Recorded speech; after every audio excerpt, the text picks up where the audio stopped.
There's a reason for this. There's a reason education sucks, and it's the same reason that it will never.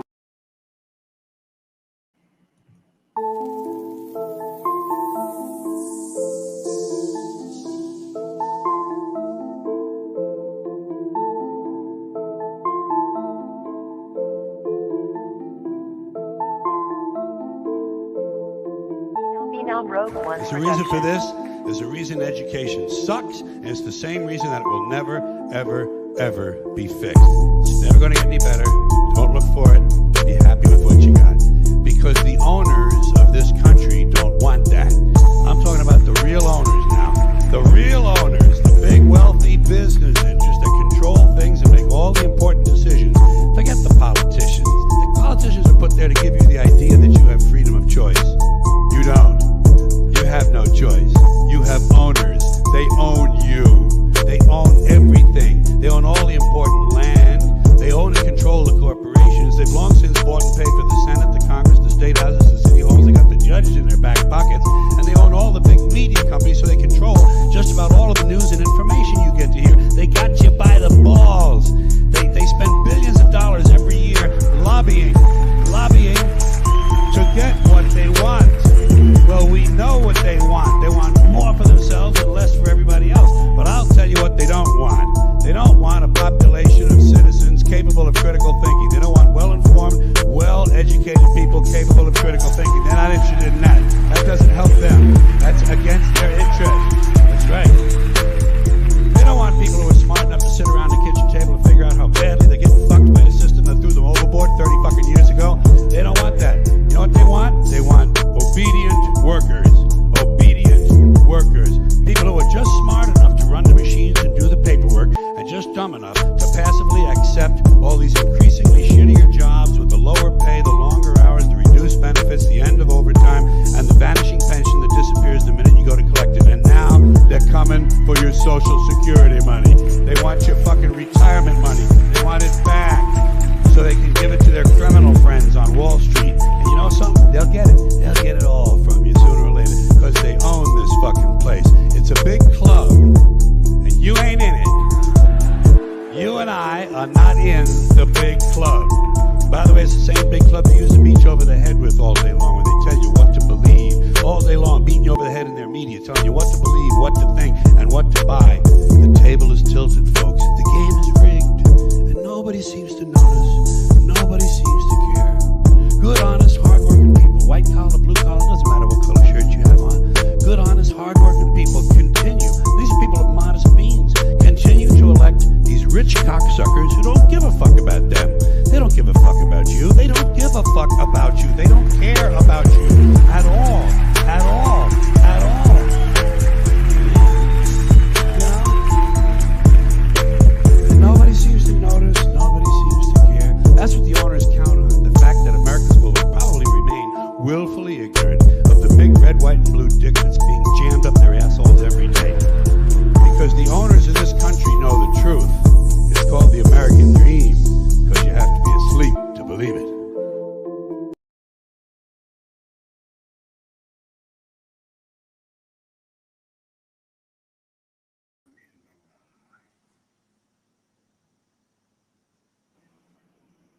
Oh man. Welcome to Paradigm. I'm joined by Simba Ali, aka the North Star TV. I call him the Live Wire. I'm so thankful for him to pull up tonight. He's an amazing content creator. I'm going to put his page on the channel. You know, I want you to support his Cash App. I want you to support his movement.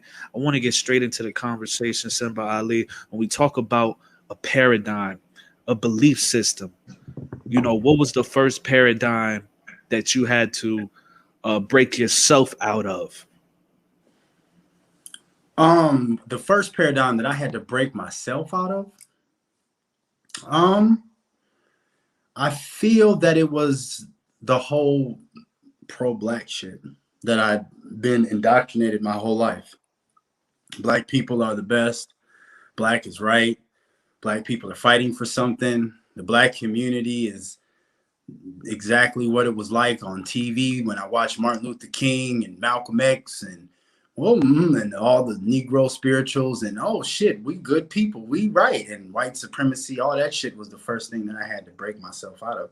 That shit's a fucking lie, man. That shit don't exist, nigga. What the fuck wrong with you?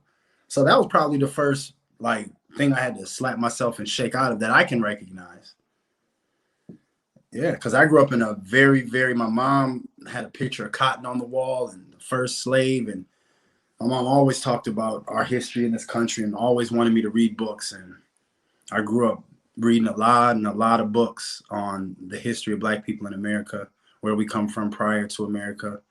So being indoctrinated into the whole blackness that comes with being in America, I got to snap out of that shit.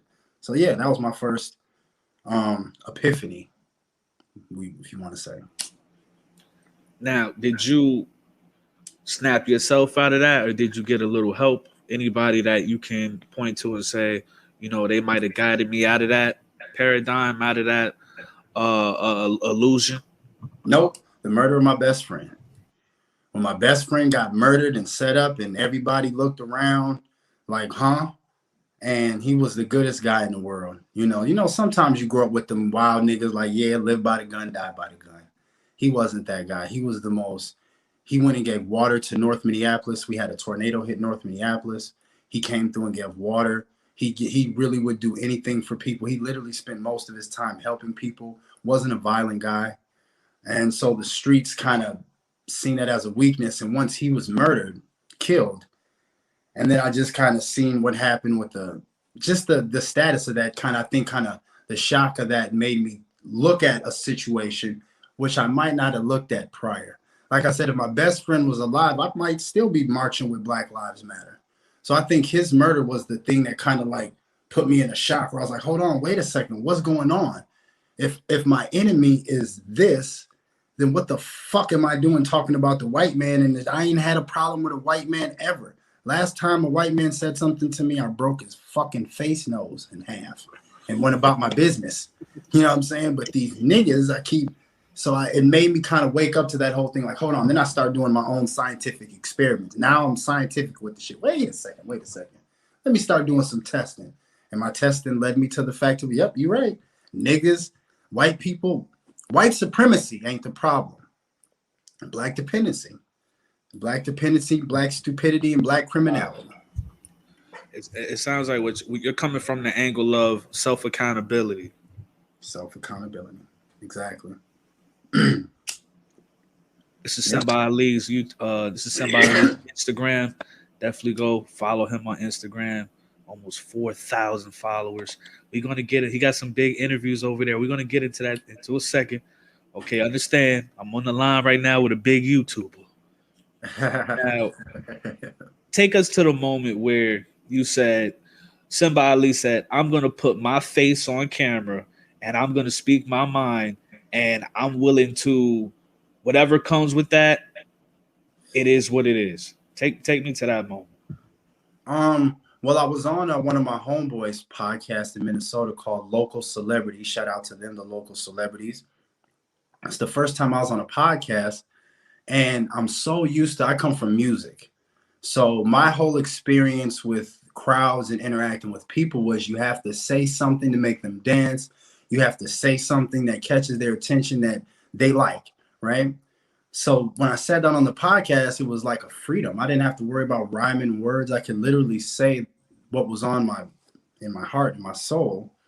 And because I had a vast vocabulary, because my mom had a rule during the school year growing up where if you get anything less than a C, you have to spend the summer in your room. And the only way I could get out to play with my friends for a couple hours was if I read a book and wrote a report that blew my mom's socks off. So I have already a propensity and a love for reading, a curiosity for reading, but I also have a propensity and a ability and a natural, I want to say like superpower for conversation and speaking. Half of it being because of my music career. The other half being just because I grew up in a Black community where I was a live wire, same person. I'm the same person. I make people laugh. I come in, I light the whole room up. And so I'm like, damn, this podcasting thing seems like it's going to be the new wave. And I just focused my energy on that. And so what I tried to do at first was talk hip hop. Try to just talk hip hop like all the other podcasters. This is Drake, and I'm like, I don't give a fuck about this shit in real life. You know what I'm saying? I've moved on past hip hop. I was like, I'm looking at my community. I'm walking through my community, and I'm looking at the news, and I'm looking at the current climate of the world, and I'm like, fam, I got to talk about this from my perspective, not from a politically correct perspective, because all through my hip hop career, I'm never been politically correct. Like, I come from Minnesota. I was doing revolutionary rap, tying up the president. I've always been a like black revolutionary kind of talking person. Oh, shit. Yeah. You can go look up my album. It's called About Face. I was going by the name Monk. And you can hear I do skits where I got George Bush in the trunk. I'm tying him up, driving him through the hood. And then I got songs called 40 Acres. Yeah, I got songs called 40 Acres and a Mule, all this other kind of shit. So I have a naturally revolutionary personality. So for a true revolutionary to look at the current conditions of the climate of the world, I can't keep hearkening back to the 60s, which is what I keep seeing everybody doing. Everybody keeps the 60s and marching. And I'm like, wait a second, you guys are dealing with an old problem in a new age. You know what I mean? The whole rest of the world is moving towards this whole globalized thing, and everybody's kind of fortifying their forts. LGBTQ, Native Americans, Asians, white people, everybody's kind of fortifying their fort, and black people is just jugging and dancing and talking about marching and old shit. I'm like, yo, man, wait a second. And I've always been a little bit ahead. My mom's always told me that. She used to say, son, you got to give time with us mere mortals. That's what her famous saying to me is, you got to give us mere mortals more time. So I'm like, all right, well, let me use my podcast as a way to kind of do a broadcast and hopefully gain followers and make people aware as I am. I don't just want to be the smartest person in the room. Let me start enlightening people and have the kind of conversations, hopefully, that break down some of those old paradigms so my people can move forward. So yeah, that's basically what happened with me. It went from music to I sat down on the local celebrity podcast, fell in love. Oh, you can just talk and have conversations. Man, niggas usually got to dance. They want to see a nigga dance. So I was like, shit, this shit's cool. So then I took the podcast and I went and bought some podcasts, and I went and bought like a headphone. I broke the headphone in half. I stuck the other half in my phone, and I used to go to my uncle's house. My uncle Evan, he passed away a few years ago, but I used to go in his closet, and he used to have a whole bunch of people. He'd be watching the game and shit, and I'd be in his closet doing sound effects and yo and all this other kind of shit. Niggas like, what the fuck are you doing, my nigga? You in a closet? It sounds like you got 20 niggas in there. You know what I'm saying? So I was like, and that's when I found out to myself. I was like, you really like this shit, fam. You know what I'm saying? I think anything that a person does, you have to love it. So if you get into podcasting, like I've seen a couple new bloggers, you're doing it for the likes, you're doing it for the views, even if you're doing it for the money. When those things don't come instantaneously, that's when you find out your real love. So for me, I can podcast and talk to nobody. I can literally be podcasting and talk to not one person in the room and have a glorious fucking time. So as my awareness grew and more people started to come into my my North Star TV on YouTube and my content, my podcast, they just fell in love with that kind of personality, a person that is a real authentic human being. You know what I'm saying? This is who this guy really is. He's not saying things for clickbait, and what I see a lot happening too. I'm like, oh, these guys don't really believe that. They're just saying shit for clickbait. I'm like, you guys, I only tell you about 10% of the shit going on in my brain. You know what I'm saying? So if you think that the content that I put out is like clickbaity, like you guys only gotten a portion of what goes on in my brain.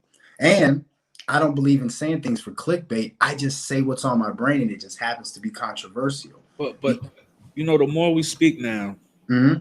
the more censorship follows.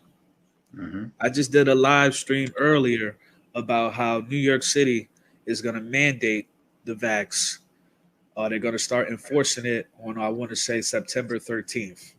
Yeah. One amazing content creator, John Horace, he reposted the video. YouTube said, get the fuck out of here.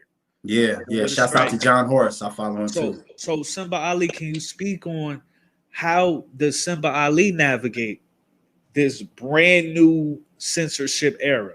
How do we? Can you give people advice and tips on how you navigate? Because, like I said, when I go and I listen to a Simba Ali, he don't hold back over there. Right, right.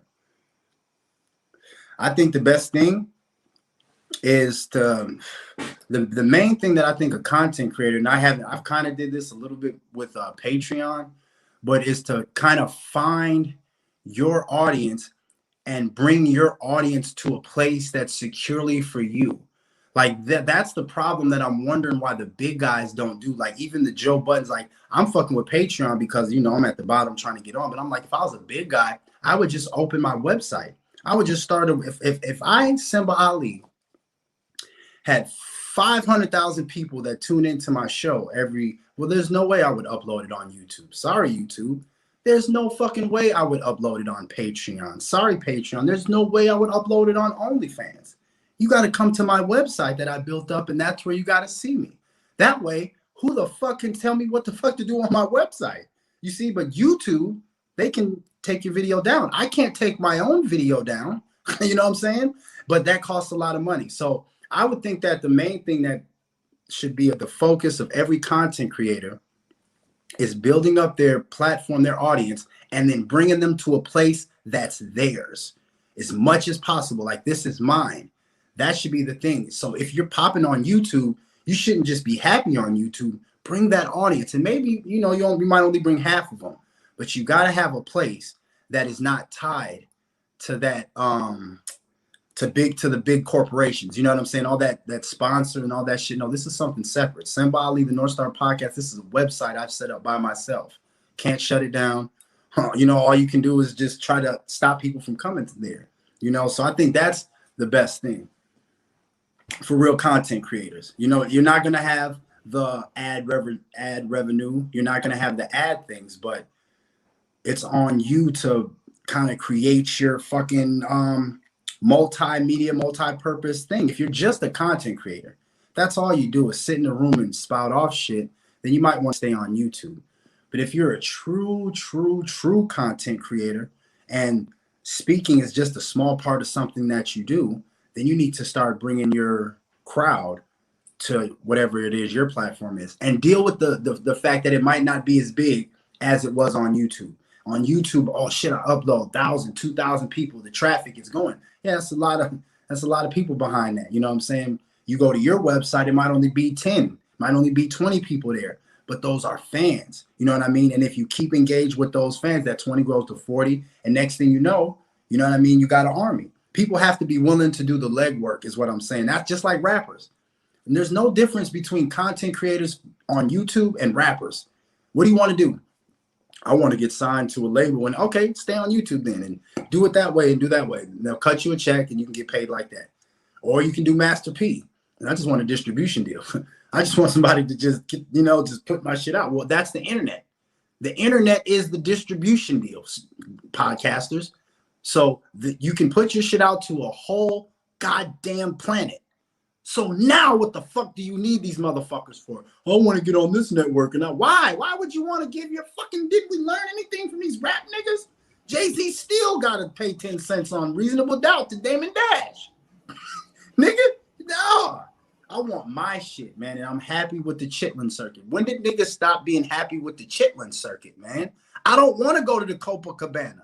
It's too much goddamn shit and stress going to the Copacabana. I like being in the Chitlin circuit in the Niggerville in the juke joint.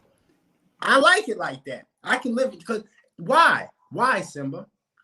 Why are you on here telling people that they should not aim for such big things? Because who comes from royal families, nigga?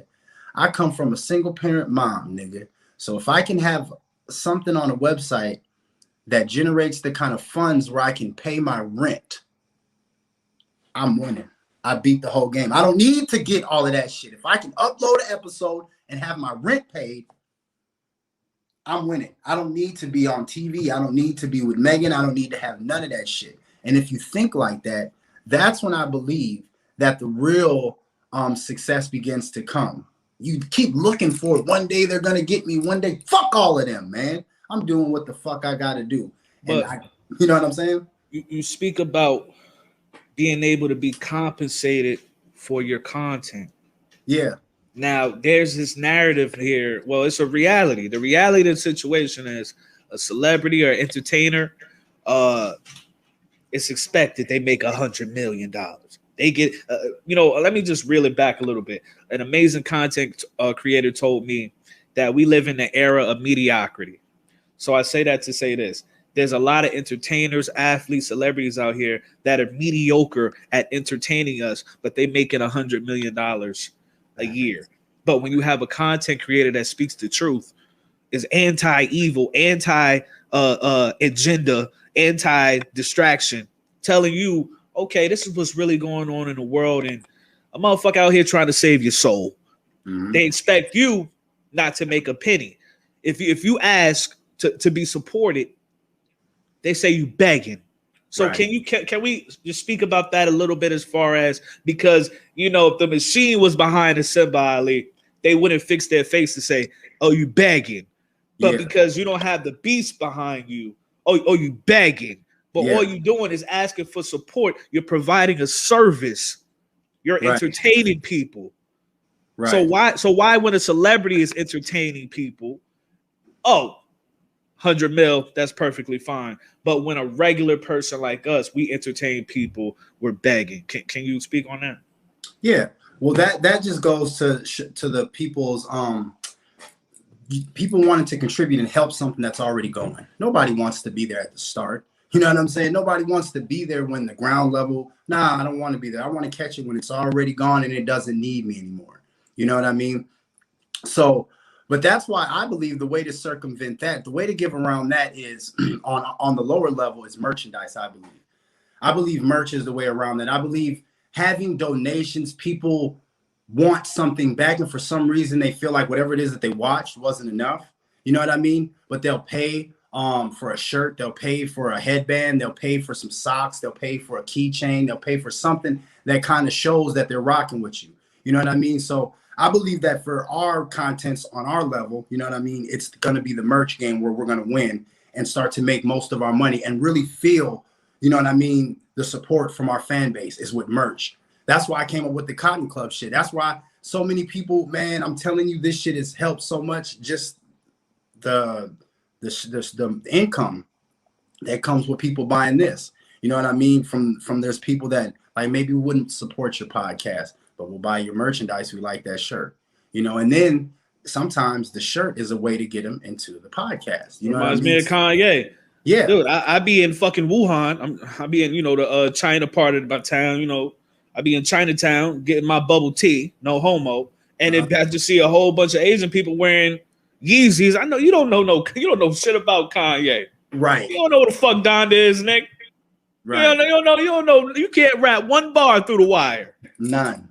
Kanye wearing them Yeezys though. Yeah, exactly. So you make a great point there. Yep. And that's how we have to be. We have to do what they do on a smaller level. You know what I'm saying? Like I try to be like Master P was on my level.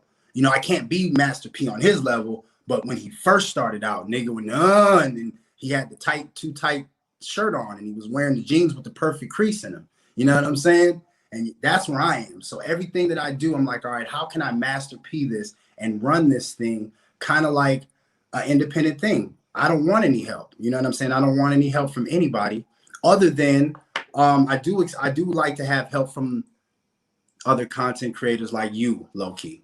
And that's what I don't think is going to be the networking. See, the rich network way better than we do at the bottom. That's why they win. We don't network. We're trying to be the next one. I'm trying to beat low key. I'm not going to network with fucking low key. I want to beat them. You know what I'm saying? But see, they don't think like that. They don't think like that. They think about, well, hold on. Low key has an audience. I can show myself to his audience, bring his audience. We come together, two hands wash the face, both hands. You feel what I'm saying? That's how they think. Yeah. See, we don't learn business from how they do business. We learn business from what they tell us. They tell us it's good to be number one, but if you watch how they do business, they do a lot of working together. It's only 5 companies that run the world. 5 fucking companies. That means all them boxes of cereal. Them niggas ain't competing with each other. They're right next to each other. They're going out to eat. I want you to see Lucky Charms and Frosted Flakes. These are all our guys. But we don't do that at the bottom with our content. And so I think that one of the main things that hurt content creators on the lower levels, like our level, the ground, you know, we backpacking it, we in the chitlin circuit. What hurts us is our rush to be the next one, rather than saying, man, fuck all them dudes up there, fuck all of them Kwame Browns and the Hassan Campbells, and fuck all of them. You know what I'm saying? They on another floor. We got this floor, fam. And we gonna work this floor like down south, nigga. All you niggas, but yeah. Me, Low Key, John Horse. Yep, we all working together. Nigga, like, God damn, them niggas got a little network. Yeah, and we don't need none of nobody. Don't come here talking about shit, because how much traffic did we do? I don't know. Simba Ali brought 1,000. Low Key brought 1,000, 2,000. John Horse brought 1,000. That's 3,000 people in the goddamn room right there. And they ain't giving a fuck about shit. Cotton Clubs is going. Low Key's Now and Later Socks is going. John Horse's porno tapes is going. John Horse's XX porno tapes is going. We selling what the fuck we got going on. We give a fuck what y'all talking about. And then we put our message out. And if there's anybody out there, come fuck with us. Oh, damn, them niggas got it. Yeah. That's how we have to think. We can't think about them up there, man. Fuck the Hassan Campbells and the Kwame's and all them. With all due respect, fuck y'all, man. We ain't working like that. And the fact that one of the things that make us more special is we don't have to watch what we say, because we're on the lower level. You see what I'm saying? We don't necessarily have to play that game.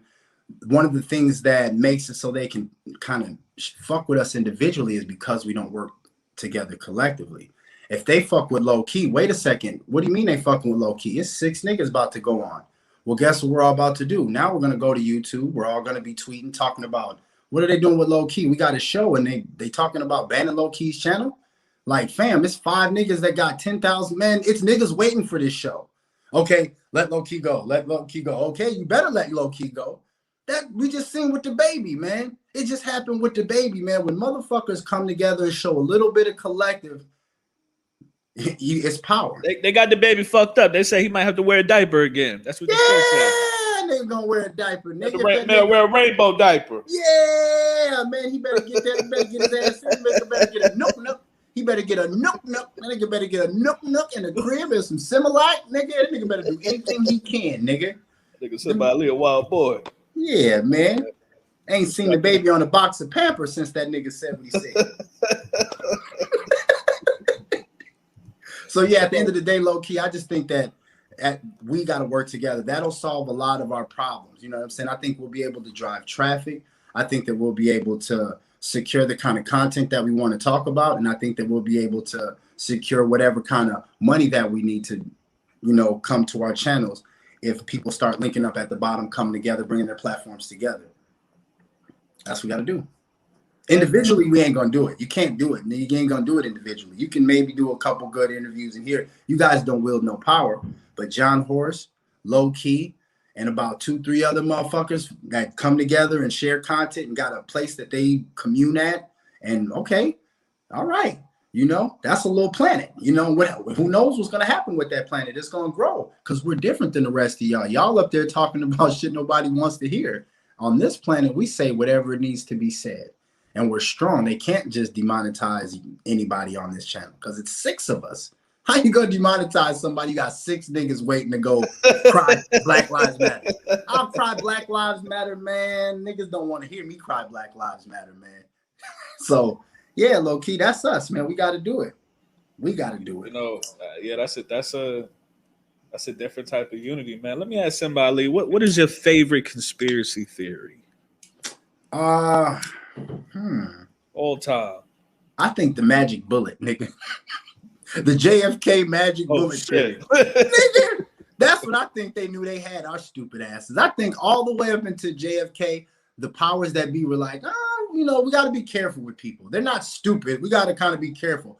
After they did the magic bullet theory, they were like, all right, we got these stupid motherfuckers. You can do anything. Fuck it. You know what I'm saying? Nigga, they sold us on a bullet going in and out, up, down, and hit the target that it was going for. The motherfucker didn't hit somebody else. This magic bullet went all the way around and hit the president.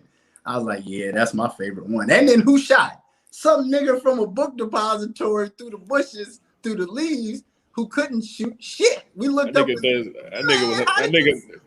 nigga One nigga That nigga, executed the president. that nigga was hacking on Call of Duty Warzone or some shit, man. That nigga. Low key. How low key? Hello, King. Hold on, man. That's my line. So let's go a little deeper into that conversation. Like, how do you feel it really went down? Like, do you feel like, you know, it was all staged? What do you feel like really went down at that?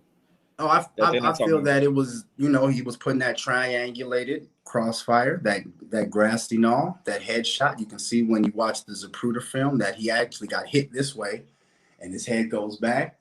That's that grassy knoll. So he was assassinated. And because a new regime that is in power now, actually, the regime that is in power now had to take place. And JFK represented an old regime that wasn't necessarily trying to expand. That was necessary. The regime that JFK represented was, you know, let's kind of love the spoils that we've gotten. Let's not go expanding and doing any other evil shit. There was a new regime, though, that was like, nah, we got some more evil shit we want to do. You know what I'm saying? We got a whole big plan. And JFK wasn't with that. JFK talking about splintering the CIA and the FBI into 1,000 pieces. Did you hear this nigga? Yeah, I'm gonna splinter the FBI and the CIA into a this nigga's talking like Simba Ali. Okay. That nigga talking like CJ from San Andreas, man. What the fuck he turned the White House into Grove Street. Grove Street, yeah. Yeah, so that's what JFK whack. That's crazy. And you know, from that whole thing pretty much spawned the whole the CIA weaponized the word conspiracy theorist. Pretty much anybody that questions the mainstream narrative, you know what I mean? Yeah.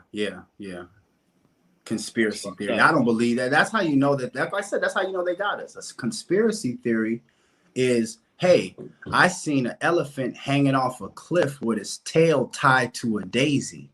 That's a conspiracy theory. Hey, I gotta see that. Don't even sound right. A conspiracy theory is a nigga that wake up in the morning, grown man, wake up in the morning and he say, "Oh, I identify as a kangaroo." Nigga, you fucking crazy. That's a conspiracy theory. Conspiracy theory. Something that make you go, wait, that don't make no sense. But saying that absolute power is gonna corrupt absolutely, it's not a conspiracy theory. It's not. And this is what Occupy says. He said the so-called conspirators are proven right. We're always right later because we're operating on critical thinking. That's why I say that I can't wait to see the documentary. I can't wait till my son watches Netflix. I'm an old man, and they say that Obama was part of the fucking plan to fuck us up. Black Lives Matter was part of the plan to fuck us up. Now everybody can't say it, but my son's gonna be like, Dad, look at this shit. You was right. I'm gonna be old on the couch. I knew it, son. I knew Black Lives Matter and Obama wasn't on shit. You know what I'm saying? But it's too late now, nigga. It's fucking too late. That's hilarious. You know, I'm joined by the North Star TV, aka Simba Ali. I call him the Live Wire. I want to ask you this question. Let's talk about gang culture. Now, I'm gonna give you my perspective of gang culture. I want you to give me your perspective of pretty much the purpose of the gang culture. But my whole thing is this: the only reason I'm more of a one-man army. That's just how I was brought up. Nobody really looked out or held me down. Every fight I got into, I was one-on-one with niggas. Like win, lose, or draw. You know, ain't nobody come to help me. I ain't never participated in jumping a nigga. I ain't had no friends. So thank God I ain't never get jumped. But because I would have went full school shooter on him allegedly. But my whole thing is this. Allegedly. The only reason why I would want to be in a gang is if I wanted to be the biggest gang or I wanted to protect my community with my gang.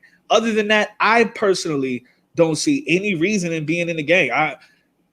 What's your thoughts on what is the purpose of gang culture in 2021? To eradicate black people. That's all the purpose is now. If the purpose of gang culture is just a tool to eradicate black people, you got to understand, low key, they've been trying to eradicate black people, but mainly black males in this country for a long time. And not since its conception, contrary to popular belief. Black people weren't always terrorizing this country.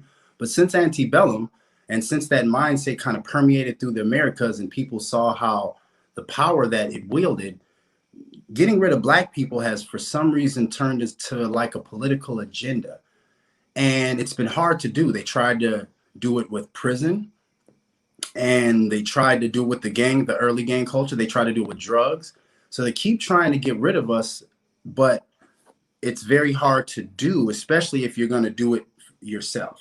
If you're going to keep sending lone gunmen in to assassinate Malcolm X or Martin Luther King, and this is what you're going to do, it's going to be tough. So now what they did is they got it on autopilot. Why don't we put out this music that'll make them do it themselves, that'll criminalize them themselves, that'll make them angry and find the difference within themselves? Why not put out a music that'll put their frequency, right? The frequency, because we got to get them off this Christian love each other R&B gospel frequency. We got to get them more on a demonic. And that frequency was even first in hip hop, Tribe Called Quest. And you can tell the beats are very uplifting and the songs are very uplifting. They had to get the most powerful art form, which they knew. They knew that hip hop was going to be the most powerful art form in the 80s. They knew that then. It took us time to realize that. They knew that, oh shit, this shit is going to sweep. Probably not the 80s, I lied. Probably the 90s. When their little kids start coming home singing hip hop, that's when they said, oh, whoa, whoa, whoa. And they started to get on the process of where do we want this to go? Because if we let it go on its own, if we let hip hop go untouched, we know what's going to happen. Tupac Shakur. Like, it's not hard to see that it's going to produce some kind of revolutionary spirit because that's what's in the household. So we have to change the culture. We have to get the culture off of this hip hop revolutionary time that Black people have been on since they've been in this country.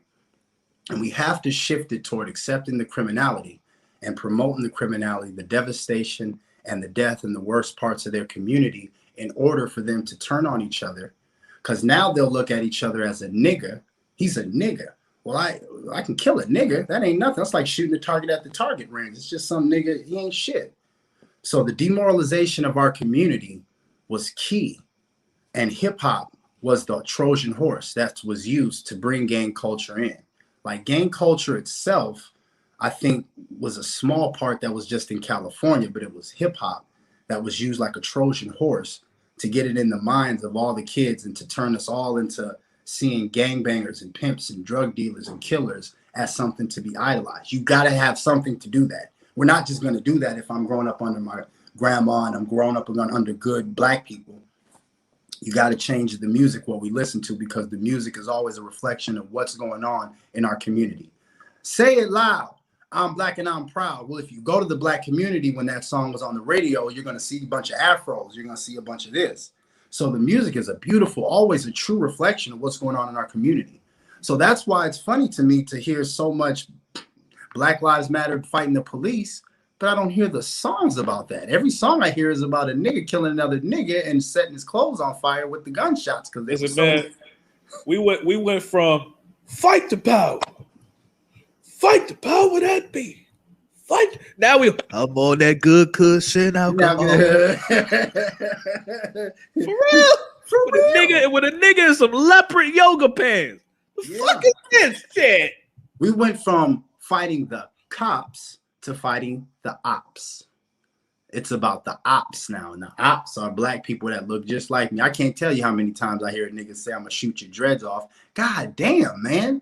Do you gotta say just that's good ass aim, nigga? People on the planet Earth can grow dreads. You know, that's good. That's good ass aim, though. Good ass aim.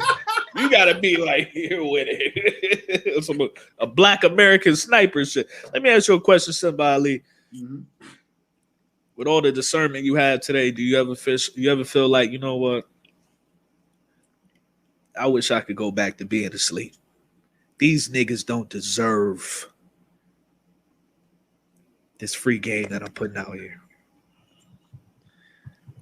Yeah, but probably no, because I have so much. It's therapeutic and it's fun for me to give the game the way that I give the game away. You know what I mean?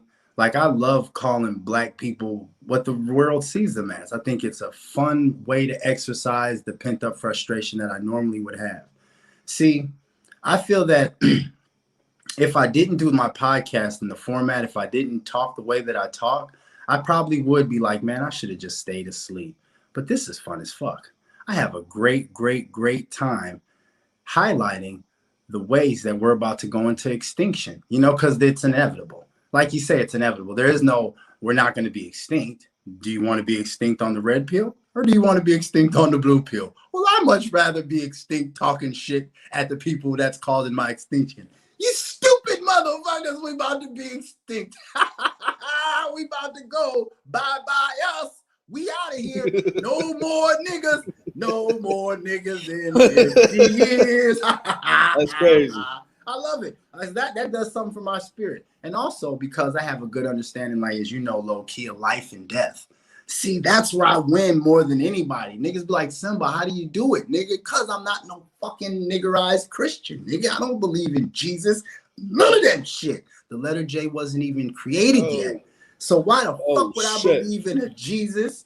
Nigga, I don't believe in Muhammad. I don't believe in none of them niggas, man. Muhammad couldn't read. I can read good, so I'm better than Muhammad, nigga. Correct me if I'm wrong, Simba Ali. Yeah. But all of these stories, like Jesus, are based off ancient Egypt mythology. Facts. Yeah. I'm on the King of Sar side of the game. Yeah. From Kemet. That's all it is. They're regurgitated stories from when white people started to come into our Luxor and all our colleges, like the Library of Alexandria, and they got in there and they seen, Osiris, and they just said, hold on, we're going to switch Osiris to Zeus. You know what I'm saying? And we're going to make them blonde hair. That's all they did, man. Yeah, that's all our shit, man. That's all our shit. But you got to read it the right way. See, what people don't understand is white people are the newest people on the planet, and you're getting all your information from the newest kid in the school. If you come to a school and there's a kid who comes in the school the same day as you don't listen to him about how the school works. Nigga, you came in with me. I gotta have people who've been here before. White people are the newest people on the planet, but that's who we get all our dietary information from. That's who we get our concept of life, death, right, wrong from. That's who we get our concept of marriage, being loyal to a woman. Everything comes from the mind and the viewpoint of a people who just got here. So I say, fuck that, nigga. I don't give a fuck about none of that shit white people talk about. You don't know nothing. My ancestors told me. This is what my ancestors told me. They said, do you know why you're black, Simba? I said, no, ancestors. Why am I black? They said, look out in the sky. See that shit low-key has? They said, look out in the sky. You see all that black shit? That's called anti-black matter. That's what was before there was anything. And that's what's in your black ass. That's what lets you know you come from the creator. There is no life and death. Right now, this planet is trapped because white people are in this state where they're trying to keep coming back to Earth. So when people die, you usually hear somebody say, oh, I seen a white light. I seen a white light. The white light, the white light, go to the white light. Well, that means you're going to reincarnate and come back again as a human being and have to put up with this hell on earth again. I don't want to do that. Tupac said, my only fear of death is reincarnation. Well, what did he mean by that? He said, I don't want to come back to earth again. That's hell. And that's the process that these witchcraft motherfuckers got us in, because they won't let us go back to the black antimatter, which is the origination. I want to go back to God. I don't want to be anything. Life, you got me tricked. You got me thinking that breathing air and living and eating and fucking is something that's negative. I don't want to do anything. I want to sit in the blackness of the nothing. Have you ever seen the movie? Everybody should watch a movie called The Never-Ending Story. I watched it all the time when I was a kid. And it's all about the nothing taking over space. And that's what's happening in space. Dark matter is coming in and taking over everything which is light. Black holes and all this other kind of shit. Well, that's us. That's my creator. My creator is the space, and I don't worry about death. I don't just want to come back. That's my thing. When I go, I want to stay with the creator, and I want to go back to what makes my skin black. Melanin. Melanin is what's up there in space. That's melanin. Up there, that's all space. And that's what the God put in you. That's why the first people were black. That's my footprint to let you know you come from out there. And when you die, you're going to go back to out there. So, yeah, I tell people all the time, that's why I don't worry about the CIA. See, the CIA only fucks with people that worship a God that's good. I clearly wrote the CIA a long, long letter. I said, dear CIA, my God is the God of the underworld. I don't believe in Jesus. I don't believe in righteousness. I believe in the negative, bad energy of the world. So you go fucking with me and you gonna see my master on the death day, nigga. I don't care about none of that shit. See, they fuck with you when you're Christ and I'm the good person fighting the righteous fight. Ain't no such thing as the righteous fight. Fool, didn't we teach you that? We killed Jesus. Listen, motherfucker, if we killed Jesus, who are you? We killed Malcolm X. Who are you? We killed Martin Luther King. Who are you? Who? Gandhi. We killed every fucking person on planet Earth talking that righteousness and I'm going to free the people shit. I told the CIA that's not what I'm doing, CIA. I'm just a shit-talking American trying to free up the minds of the people. That's it. I'm trying to free the minds up of the people. And if you come around here fucking with me, I'm willing to go. I'm willing to go. There's no, you can waterboard me. You can do whatever. I'll just drink the water and drown myself because I know that at the end of the day, I go back to the underworld. But guess what? He's my ruler. The underworld, I don't believe in a God. See, that's how you scare him. They was, huh? Yeah, I don't believe in, nigga, my God is the God of the underworld, nigga, not the God of the good. Ain't no such thing as good. Good only exists on planet Earth. And the rest of the world is chaos. Look at all the shit. It's chaos. Shit bumping into each other, shit burning. Chaos is in the outer world. I come from the God of chaos, nigga. I'm not no God of fucking the good shit. I fuck him up, low key. They like, yeah, leave this nigga alone, man. Leave this nigga alone. They're like, so we just want to be clear. You're not trying to start a black revolution. No, I'm not trying to start no black revolution with these fucking androids. These ain't black people. These is fucking androids. Nigga, hey, man. Fucking androids. Niggas wearing masks and shit. But look, mask. Go follow Simba Ali on Instagram. Almost 4,000. He got a little army over there, man. Shout out Simba Ali. I want to ask you this question: what was the worst phase for you during, becoming self-aware? What was the worst phase for you when you look back and you're like, damn, that was probably the toughest part going through having to deal with? Probably the loss and the alienation of my family and friends. A lot of my family and friends, even to this day, they just don't support me because I don't go along with what everybody else does. I'm not a Black Lives Matter supporter. Trump is my favorite president. I believe he's the first black president. Oh my! And just a oh man! So me being highly we're gonna have to talk about that, man. Me being highly opinionated just seemed to alienate everybody away from me personally because they didn't really get to see necessarily this side. Because when I was doing music, I wasn't as controversial. I was more controversial to, like I said, fight the power, and you know what I'm saying. But after my best friend got murdered, that kind of changed something in me. And there was a period of time when those people, my cousins, my family, my aunts, my uncles, my friends, they just weren't around me. So they weren't able to see me start to change into this person, the books I was reading and the things that I was writing. So when I started doing the podcast, and they were like, nigga, huh? You what? Who is this nigga? You know what I'm saying? And I was like, hey man, this is who I've grown to be. You know what I mean? So that was probably the hardest part, is the alienation of my friends and the people that are closest to me because of my strong viewpoints. All right, man. We gotta reel it back. The first black what? The first black president? Man, listen here. Being black means something to me. It ain't got nothing to do with color. I don't believe color. Fuck that. Friend Stevens was white.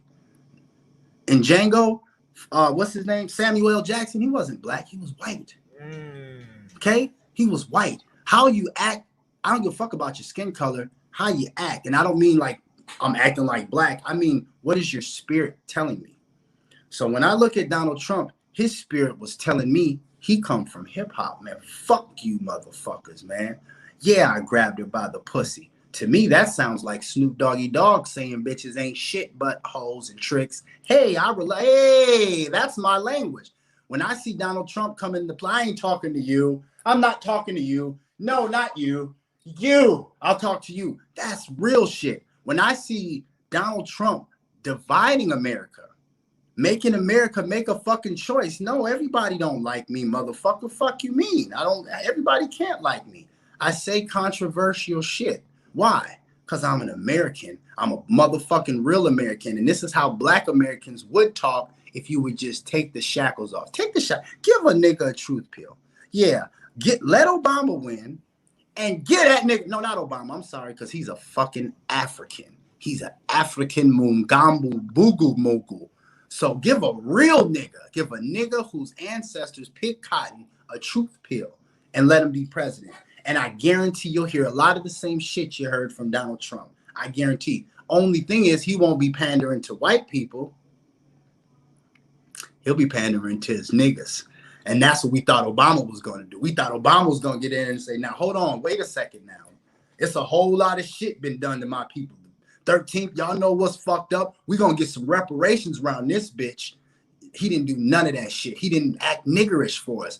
Donald Trump acted niggerish. He just acted white niggerish. That's all. I swear to God, what black people would love Donald Trump if he had black skin. If he had black skin and was talking for niggas how he was talking for white folks, unapologetic, we would love Donald Trump. So to me, I love Donald Trump. And the number one reason why I love Donald Trump, because he didn't attack niggas. See, that's what I mean about our fucking leadership. Donald Trump never got up there and said nothing bad about niggas. He said, I'm against immigration. Well, I'll be honest. Donald Trump ain't let niggas live in his apartments. I don't want niggas living in my apartments. Come on, Simba. I don't want niggas living in my. Have you ever seen how niggas live? Niggas need transitional living programs. They're dirty, they're filthy, and they have fucking stupid Negro gang culture that comes with a bunch of twerking. I don't want twerking when I have my apartments. I wouldn't let niggas into my shit. That's what I mean.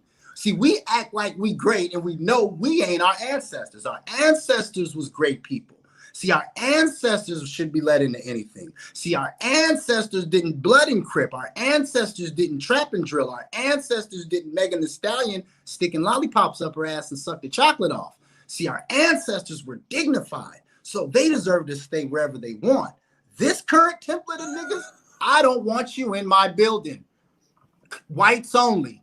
I'm going to open up. You talking about these world star niggas. Whites only. You talking about these world star niggas. Huh? You talk about these world star niggas. This world star.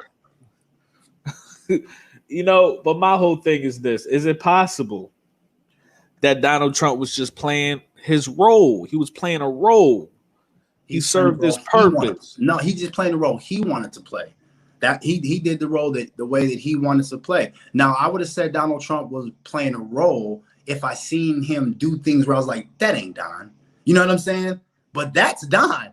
Don, that's his personality. So, see, that's what I don't believe. I believe, and that's with me. If a network right now, whoever it may be, Fox Network, says, Simba Ali, we like your show. We love your show. And you know who we are. We're Fox Network. We're a major news organization. We're going to give you millions and millions of dollars. Just keep doing what you do. You can talk about Jews. You can talk about everybody that you want. Keep doing what you're doing. But we're going to pay you. Because what you do, Simba, what you do, how you're talking, that goes along with the agenda that we're going. I'm all with that. Put it in my account. Just don't change me. That's my whole thing. I don't have a problem with somebody seeking compensation for letting me be me. If me being me goes along with helping your narrative, well, then let's go. But don't change me. And that's what I'm saying. Obama, he wasn't like that when he got into office, right? Obama was talking about black man and the black people and the black and the black and the black, and he was doing Malcolm X speeches left and right and the black and he's smoking Newports and he's dancing and rappers. And then he gets in office. Who is this nigga? Who is this nigga with all of this fucking docile shit? He just cut $1 billion to the Black Farmers Program. Man, niggas, niggas ain't in the black Well, look, farmers program, but man. I could say the same thing the other way around. Donald Trump is out here pretending to have COVID, doing a commercial for treatment. He's out here promoting Operation Warp Speed. He got niggas out here getting Bell's palsy. He sped up that process. You know what I'm saying? He's out here pushing this 5G, 6G radiation poisoning. But I'm gonna be honest. But they all puppets. We gotta fuck them all up. They're not all puppets because they all puppets. Let me tell you something. Well, maybe he might be a puppet to some people, but I heard him loud and clear. I heard my president loud and clear when he said, all you need is hydrochloroquine and a little bit of vitamin D and zinc, and you'll be fine. I heard that. But then he said, I wouldn't give a fuck if he got on the next day and said I lied. I heard what you said right there, President. His actions after that, he went out. His actions after that, he went out and promoted the vaccine. That's just a fact. But he dropped the gem to people like me who knew, Don, what are you doing? I'm taking hydrochloroquine, a little bit of zinc, and this, and I'm beating this shit, vitamin C, and it's beautiful. Now I got to go on the news and tell the stupid people who eat Popeye's fried chicken sandwiches, I have to play the game, right? I have to do that part. So yeah, Donald Trump, he wasn't like a black savior to me. I just say he was the first black president. That's what he was. If there ever could be a black president, he was the first one. We just didn't use him. And that makes perfect sense. We didn't use the first black president. Why? Something that it was going to stay with me is how outspoken Donald Trump was. And he was on Twitter and the fake news, and he was always blasting the media. He was very vocal. Mm-hmm. Now, and he exercised his speech, regardless if he was reading the script or if it was his words. But my whole thing was, okay, you was in office for 4 years. You talking your shit. You talking real gangster on the internet, but you didn't put no laws or anything in place to prevent these motherfuckers from getting you the fuck up out of here or preventing the internet from getting us the fuck up out of here. How did it end? The whole thing ended with Donald Trump getting kicked the fuck off Twitter. And then now fast forward, anything you say or I say on this platform, they hit you with a bullshit medical misinformation, child safety, nudity, or whatever. They making up shit now. They say, this nigga Simba Ali, that nigga black. but why are they able to do that though? See, this is what I see. See, me, low key, I don't believe in some kind of omnipotent force out there. I believe that everything is about when the situation arises, you can either capitalize it or it will pass you by and you missed it. I believe that's how life works. So I believe that the universe gave us Donald Trump. Like here, people, what would you do with a president who really did kind of shake up things and really kind of was that kind of person? Would you use him? So, and you claim, that's why a lot of the revolutionary people that I grew up talking to, a lot of my cousins, a lot of my friends, they were revolutionary until Donald Trump got elected. See, a lot of people talked about the system and all of this. Then Donald Trump got elected and they got in their feelings about him. And I'm like, wait a minute, you guys. Why are we getting in our feelings about Donald Trump? You can't see that crying Negro network CNN is playing the harp because they see how pissed off people are about Donald Trump, who talks reckless, how everybody talks at their dinner table. Do you see this? So what the universe is saying, okay, people, this is your time. You are either going to say, we don't care what Donald Trump says. One thing that we know that he's against is immigration, right? And that should be against, there shouldn't be no, why are you immigrating here? You're coming here and you're taking natural resources from the indigenous African Americans who are having a hard enough time here in this country that they fought for. See, you Mexicans have turned immigration into a problem, but you're running from the real problem, which is the drug cartels. See, you're running from the drug cartels. That's why you want to come to America. So why don't you address that situation? So immigration is a wrong thing anyway. So black people should be front line against immigration. No, we don't want Mexicans coming over here illegally. We don't want Mexicans coming. I don't want them coming over here legally, but illegally. Nobody can come to America because we have our black people ain't got their shit right yet. right? When black people get their shit right and we get them, their communities thriving and everything going and them on the right path, then we'll open up our borders and let people come in and try to get the scraps that's left over. So immigration is one thing. And then all black people who are not immigrants took up immigration. See, that's the thing. You mean to tell me, so that's like Asians getting involved in police brutality. Asians are like, they're not killing Asians. But you don't see Asians at the national protection. When Asians got that Protection Act, no Asian said, well, hey, well, what about black people? Man, that's not our concern. That's their concern. So that's what black people should start doing with things. Immigration, that's not our concern. But yet we were frontline holding hands with Mexicans, playing slave rituals with them, right? Another thing, black people, the black opportunity zones that he was talking about. That was a good indication of what Trump was trying to do, but what it fell short is he's not black. As much as I call him the first black president, that's just I'm not black. I don't know what to do for you guys. Can you guys come to my office like you guys ran to Obama's office? Can the black people, why is Kanye the only nigga coming to sit down with me and talk with me about things concerning their communities? See, that's what I'm shook at. Where's the black people in my office saying, hey, Trump, these are some programs that we could do to get, little kids out of gangs back into some program. Okay, cool. I'm signing off with Kim Kardashian. She's coming with scatterbrain ideas that I'm signing off on. That's just how lucid he is. So you mean to tell me Donald Trump, who piled around with niggas, I piled around with Muhammad Ali, Don King, Jesse Jackson, and all these niggas I was around him, Mike Tyson, Tupac Shakur. Why would y'all not come sit with me and at least propose something? And then if I say, no, I'm not doing that, then say Donald Trump is full of shit. You guys didn't even come sit with me. You rushed, all the rappers rushed to take a picture with Obama. You didn't do shit. The hoods is still the hoods. I'm talking about opportunity zones where black people can work and we can dedicate funding and we can see where the funding is going. But I need some capable people. I need some Dr. Claude Andersons. Do you guys have any Dr. Claude Andersons available? No, all we got is 3 lesbian bitches in the Black Lives Matter group. Yeah. So where are your black men that are talking about actual tangible things that we can do? You just want to sing and cry and do the BET Awards and all right. I'm gonna tell you that in my opinion, and I'm listening to everything Simba Ali is saying, but in my opinion, Donald Trump is nothing more than a Freemason puppet, and he's loyal to his lodge before he's loyal to anything else.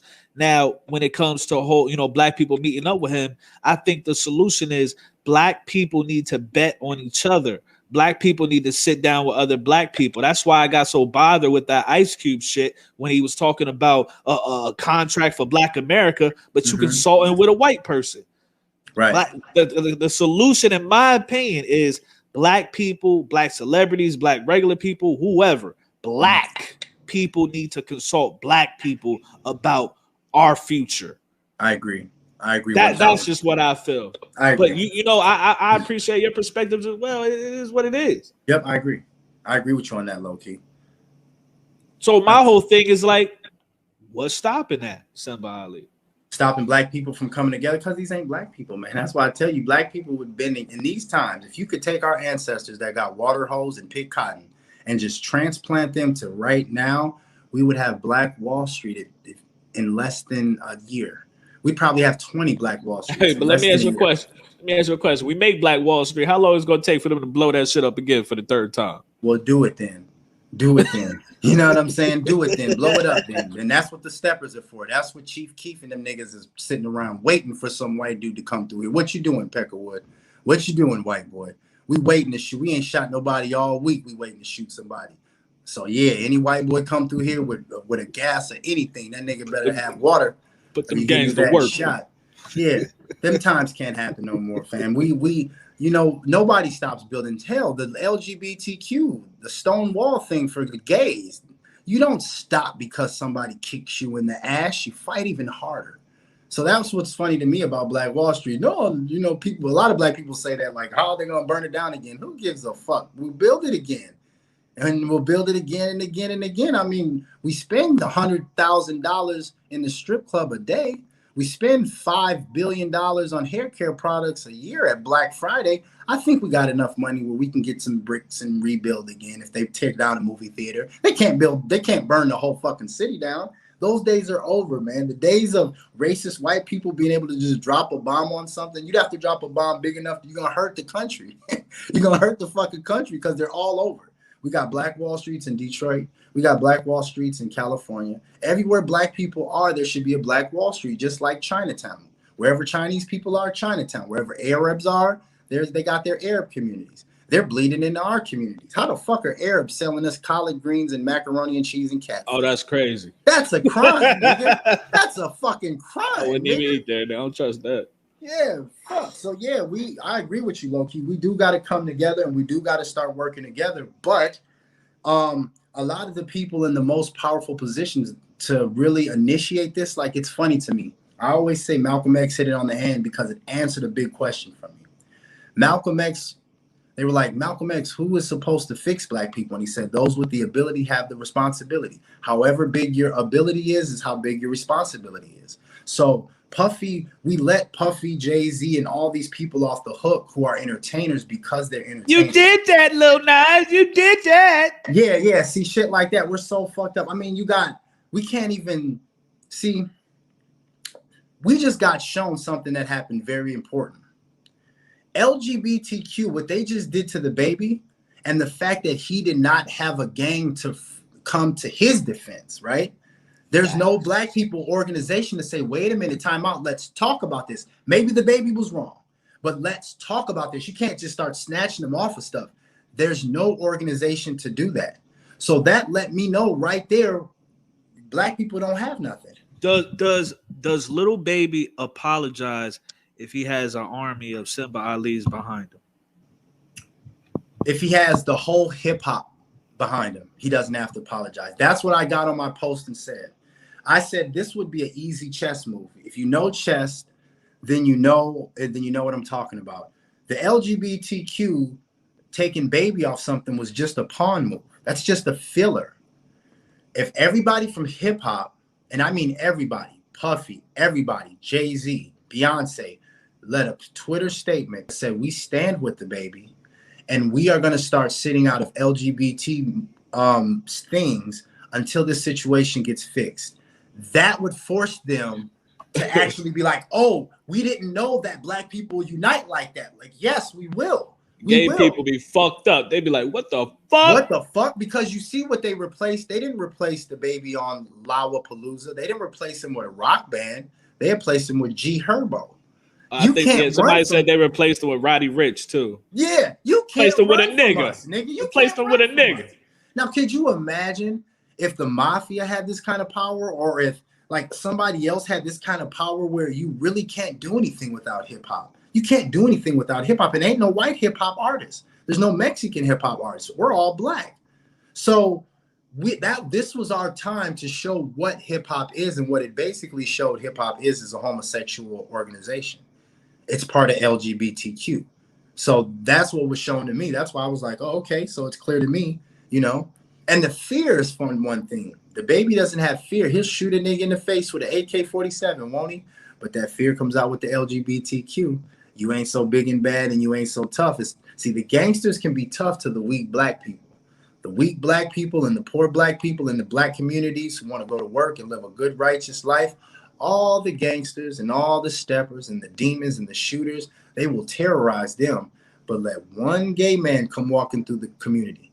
I swear to God, you can put a rainbow flag on one white guy and he can walk through the most dangerous Blood, Crip, GD, Vice Lord hood untouched. They know better. They don't want them problems. They don't want Tekashi. Yeah, he just did an interview. Nigga, that's why I'm like, nigga, we're done. We're done. The streets, Whack 100 sits down with a nigga and calls him a civilian afterwards? Calls him a civilian? Yeah, Jay the Mindset says cancel culture trash as fuck.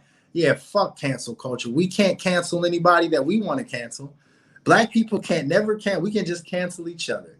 This was our chance to cancel LGBTQ. We're canceling you, LGBTQ. You can't do the baby like that. It don't work.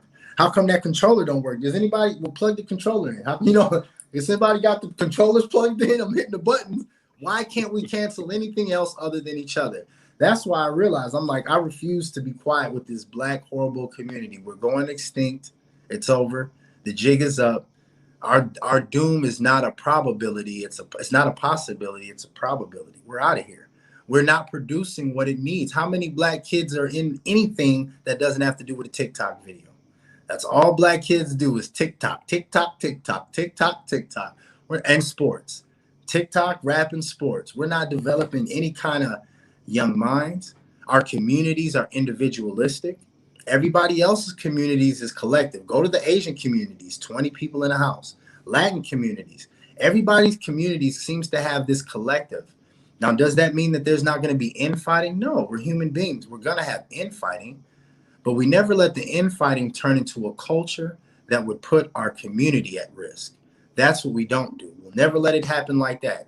So, like I said, black people, what are you guys doing? What are you guys doing? And you guys spend so much energy in hip hop, but you're not even controlling hip hop. Like I said, the people with the biggest responsibility.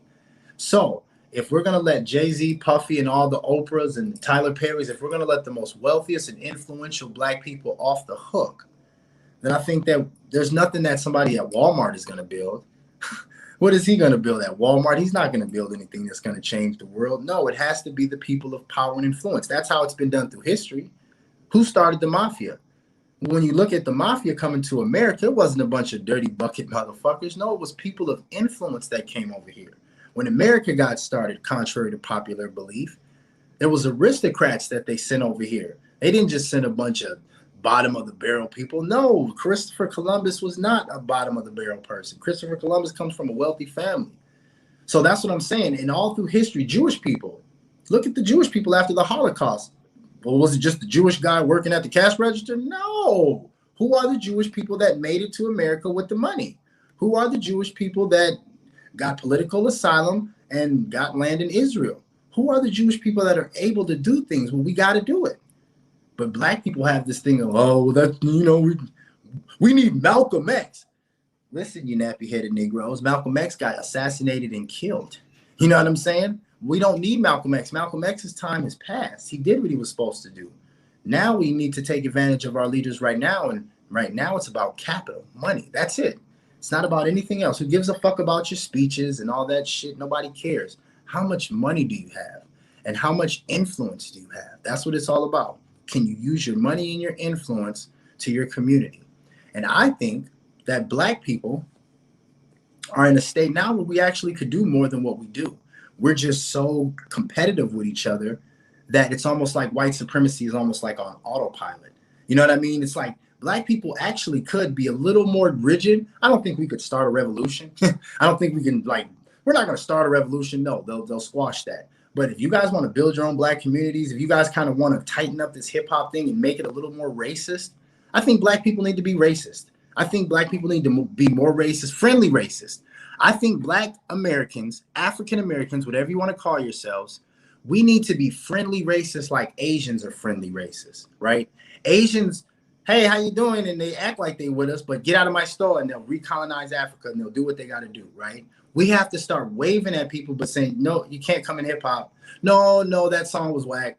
We need to be racist with the things that we can do, like basketball. We shouldn't let Europeans, man, we shouldn't let them in. We can't let anybody into the thing that we create. Don't put your arm around Luka Doncic. LeBron James, don't put your arm around any foreign players. Do like Scottie Pippen and Michael Jordan did Tony Kukoc.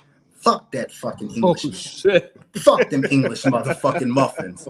Fuck them English muffins, nigga. We don't do English muffins. We got to get racist, man. Black people got to get racist because everybody right now is tightening up their fort, like I said.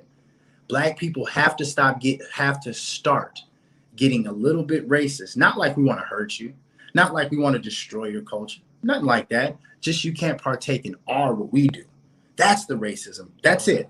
We're creating hip hop. Hip hop is us over here. The labels are black, and the infrastructure is black. The streaming companies are black. How much do you get for a stream? Oh yeah, we do more than that over here. Our streams are different. The NBA, all the black players have now started their own league. They're leaving it to the earth. So hey, people, hey America, Do you want to turn on TNT and see nothing but a bunch of slew-footed fucking European motherfuckers that can't run? Or do you want to watch the nappy-headed, real athletic descendants of slave superhumans on channel I 405? love the equal disrespect for both for both parties involved. I love Yeah. this. Slew-footed motherfuckers. Nobody want to watch white people do shit, man. They want to see us. That's what kind of white like people run shit good, but they don't do the sports great. That's kind of like what Claude Anderson, and I got a lot of respect for his message and his solutions he puts on the table. But he talks about racism. He says racism is just pretty much like a race to resources. You know what I'm saying? And he talks about the 5-story building to success, and I'm just like nobody ever talks about this shit. And you know what I mean? Real life solutions. And that's beautiful that you brought that up, low key, because when I read his book Blackonomics, that was another kind of, I would say, awakening after. That was probably the most recent like epiphany that I've had when I read Blackonomics. And I was like, wow, we're really like fucked up. I thought we were fucked up as a people in our brain. I didn't realize how far back, as far as capitalistically, as far as globalistically or whatever, like just the way that the world is moving, they're keeping us in the 60s, low key. They're keeping us in the 60s while the world is speeding in this new direction. We're still in the fucking 60s as far as like what we think and what's going on. Like I said, one of the things that surprised me about Dr. Claude Anderson was the story about Strom Thurmond, because Strom Thurmond he literally said, I think niggers should pick blackberries. Like, it's not he literally in a quote said, I hate niggers and I don't want interracial. Like, he was the most racist person in the world, Strom Thurmond. Yet he signed off on 15 federal judges. So what I'm saying is, like, that's what I get back to about this whole racism thing. I think even with white people, it's just like a veil they use to see that if you can push it aside. Like, it's still like a racism. They want to see how many black people are going to go, listen, man, I'm not going to get into my emotions about that. I don't believe it exists. Let's talk business. And they're like, oh, wow, we thought that the slavery thing was going to throw, oh, my ancestors, oh. No. That's like when I'm playing. That's like when I'm playing Call of Duty and somebody called me a nigger. So I'm like, nigga, it's just a word, huh? Nigga? Yeah. Honestly, I'll probably fuck your wife. You probably watched your wife fuck a nigger before. Be honest, Chad. But nigga is almost like a Roman going up to a Greek saying you pagan. Like, who gives a fuck about pagan? Now you say pagan back in the ancient times, somebody will cut your throat. You call me a pagan? Yeah. You know what I'm saying? You say I have no God, but now if I walk up to a nigga on the south side of Chicago and say, oh, this pagan ass nigga, pagan. Talk about energy. When you talk about energy, John Horst refers to it as energy and motion. You know, that's all we are at the end of the day. You know, you could vibrate on a high frequency or a low frequency. How does Simba Ali pretty much micromanage his energy? How do you make sure your energy is balanced on a daily basis? Well, one thing that I try to do is I try to do as much as good as I can to my spirit. Like when I drive by people, if I got cash, the homeless guy, hit the homeless people off. I try to do as much good as I can as a human being. And I don't mean good as far as taking pictures and any pseudo shit. I just mean good, like with elderly women, helping her across the street. Anything where I look at something and I'm like, I need to do something, I try to do that. That kind of helps me balance out. Also, as I make sure to take time to myself.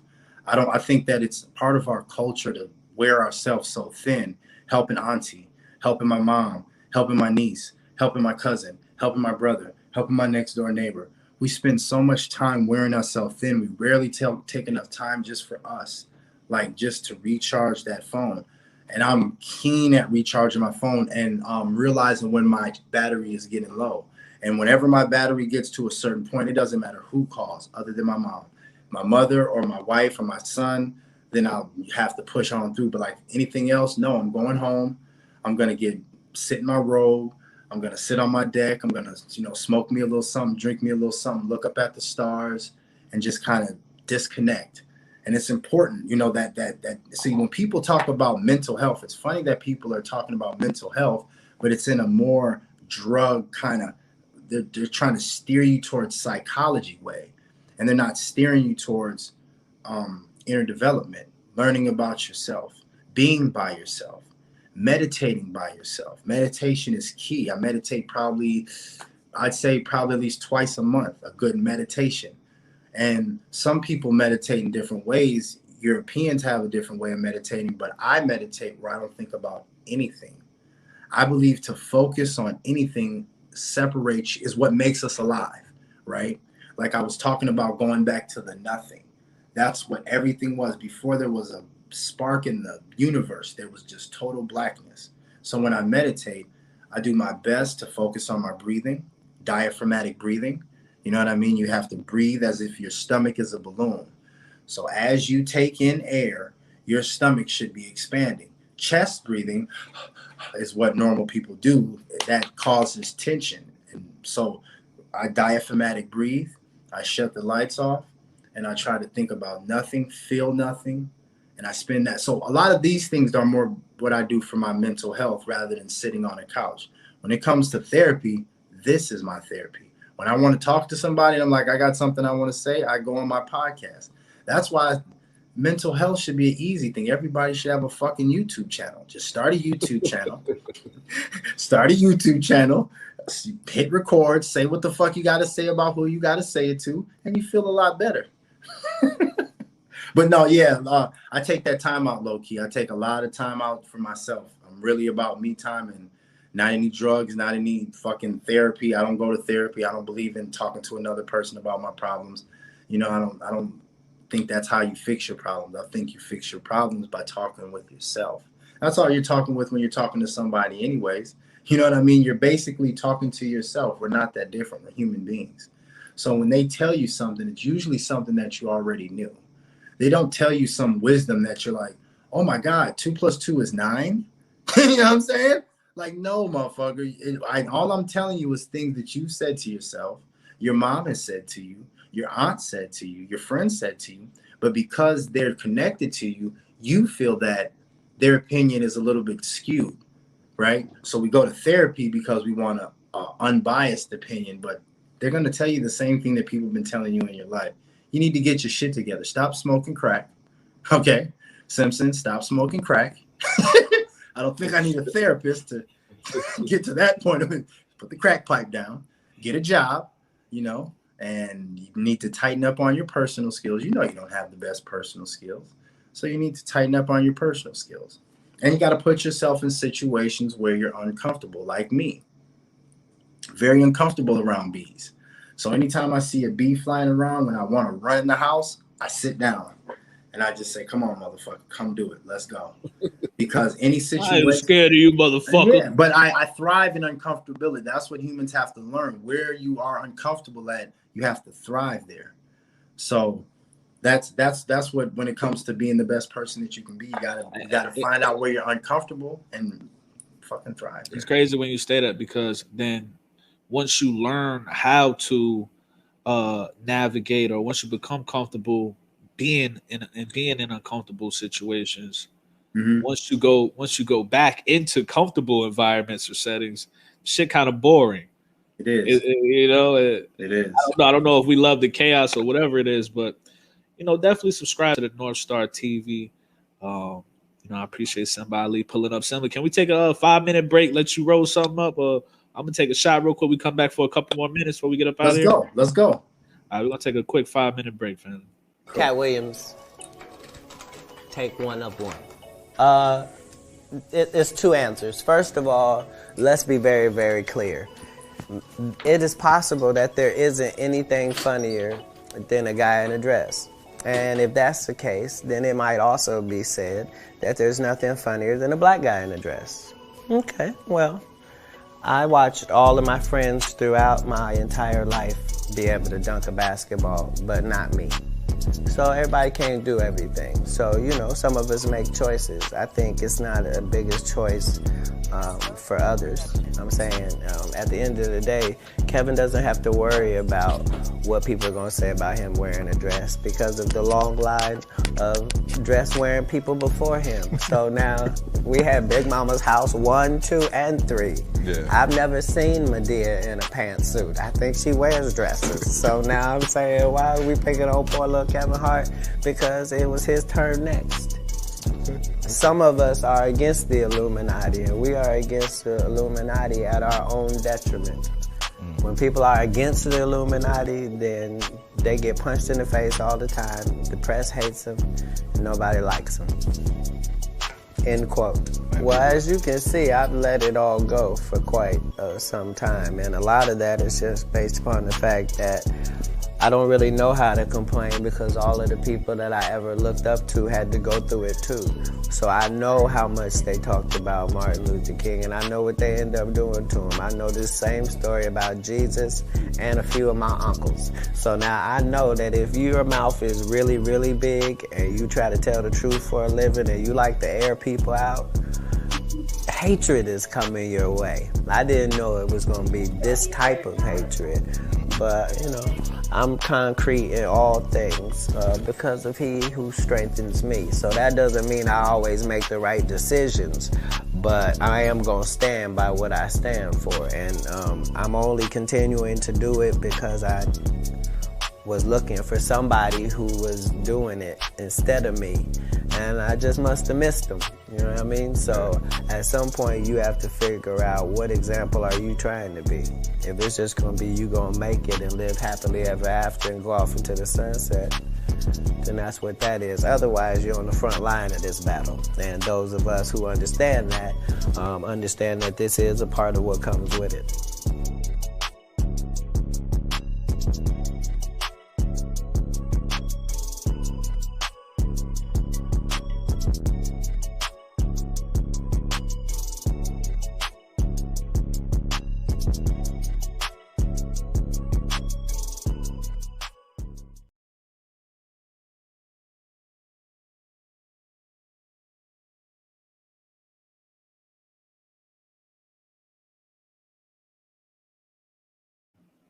Be right back, man. Joined by tonight's special guest, Simba Ali, aka the North Star TV. Um, Simba, I want to ask you this question. Now you out here. I got so much respect for you as a content creator because you're putting the work in, man. You out here doing interviews with niggas that's trending, man. You're trending. Talk about how you linked up with Charleston White. What are you learning from him, when you interview him? Well, I actually got on Charleston White's wave like probably about maybe 2 months before he went viral and everybody started talking about him.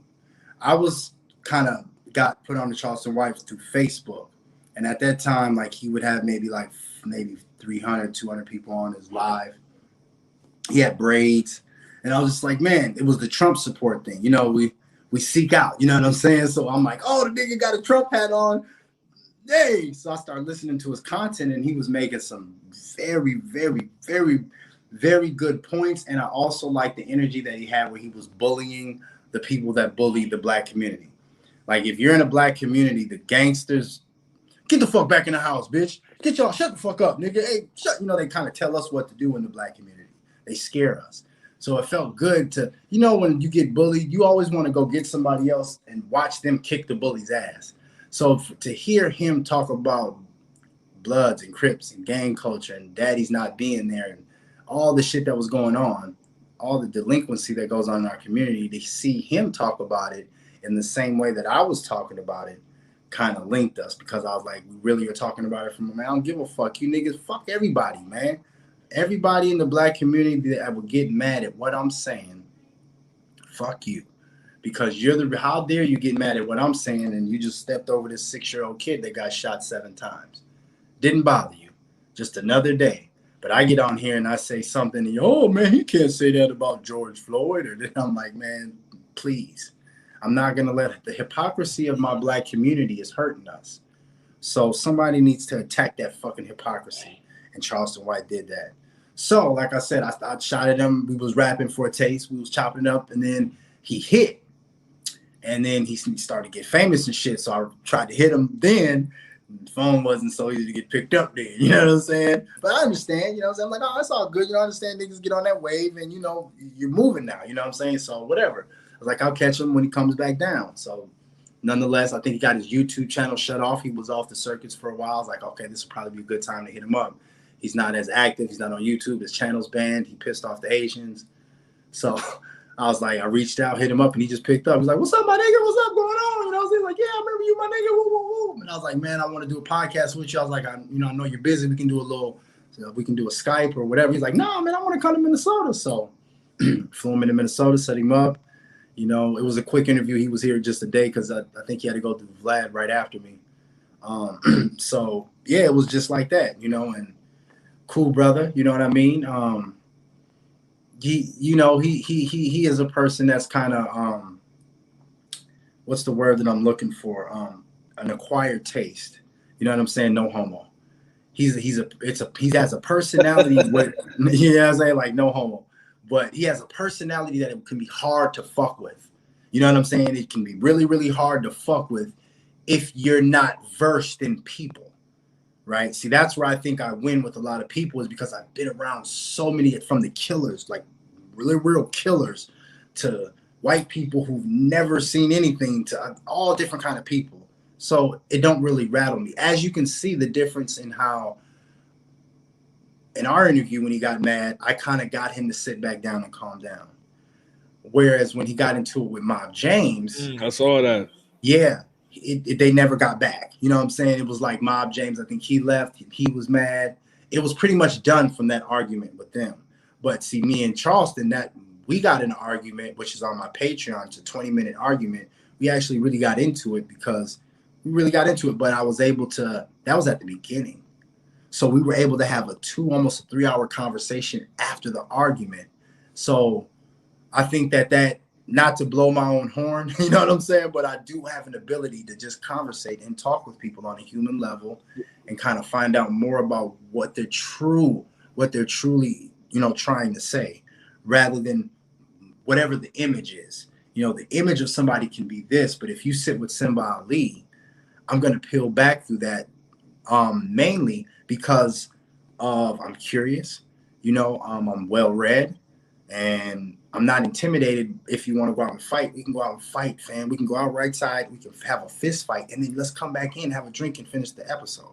You know what I'm saying? Like, you know, a lot of people, they don't like Charles. They don't like a lot of these people that's, you know, on the front, that's on the camera, that's going viral. My whole thing is take the message, leave the rest. Can you speak on? Is it for you, Simba Ali? Is it tough to, or is it easy for you to take the truth, leave the rest, eat the meat, discard the bones? Pause. I had to learn. When you watch somebody on, you kind of, you know, it's naturally, and it's probably naturally human to watch somebody and be like, oh, this is who this person is, you know. And then as that person probably wanes, shakes, or contradicts itself, as humans tend to do, we tend to get wrapped up in that part, which is a human thing, which we all do. We all contradict ourselves. Nobody is 100% perfect. So that's when I had to kind of say, okay, hold on for a second. Let me try to find the message in what this person is saying. And if I can't find that, then I totally just disregard the person, the page, the content. I'm totally out. You know, like I'm not trying to do anything. I'm not trying to throw shots or anything like that. But like Kwame Brown, you know, when Kwame jumped on the scene, I was like, oh shit, this is great. Kwame! Yeah.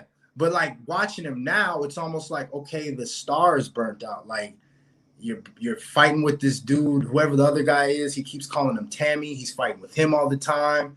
He's getting on there, and it's like, okay, I'm kind of seeing you're in love with this thing. It's not necessarily the Kwame Brown that's trying to shed light and bring light and, you know, change the direction of YouTube. You know, you're kind of like in that box now. So like for me, I'm just like, all right, I can't necessarily watch this anymore, or else I will start picking it apart. You know what I'm saying? I will start being like, oh man, hold on, and then they'll start to get me upset. So I'm just like, all right, this is not what's good for me because I can't see the message in it anymore. Like if I can't click on your thing and get to the okay message, no matter what, low key, when I watch your shit, fam, I can always see, okay, this is what low key, this is what was fucking with him today. This is what he's talking about today. Now, of course, around it is shrouds of jokes and shrouds of other things he might take me here or there, but low key had a purpose today. And his purpose was something that, wow, that shit was deep what he was talking about. You know what I mean? And sometimes you do just come to some places and crack some jokes. But like I say, for the most part, when I come to Low Key TV, something has happened in your spirit and your soul that you're like, man, I got to talk about this today. You know what I mean? So for me, as long as there's some kind of message in it, I don't necessarily get wrapped too much into the person because we're all people. None of us are perfect. I always try to say, what is this person saying? What is he talking about? What is he getting at? Like Hassan Campbell's another person. I can't do it anymore. You know, when I was on Hassan but then it's like, bro, you're the YouTube algorithm, you know, it's like fuck all of that shit, fam. Fuck all of the clickbaity shit, fam. Talk about what you need to talk about and stay away from the beef and shit. You know what I'm saying? Like that's one thing that I don't understand about the YouTube game is like we're doing it like rappers and shit. Like, why are we beefing with one another? That doesn't mean we ain't gonna get into a little tiff, but like sometimes they drag it on too far where it's like, all right, you're losing the message now because you're so wrapped up in this beef. And once again, like I say, Kwame fell out with Hassan.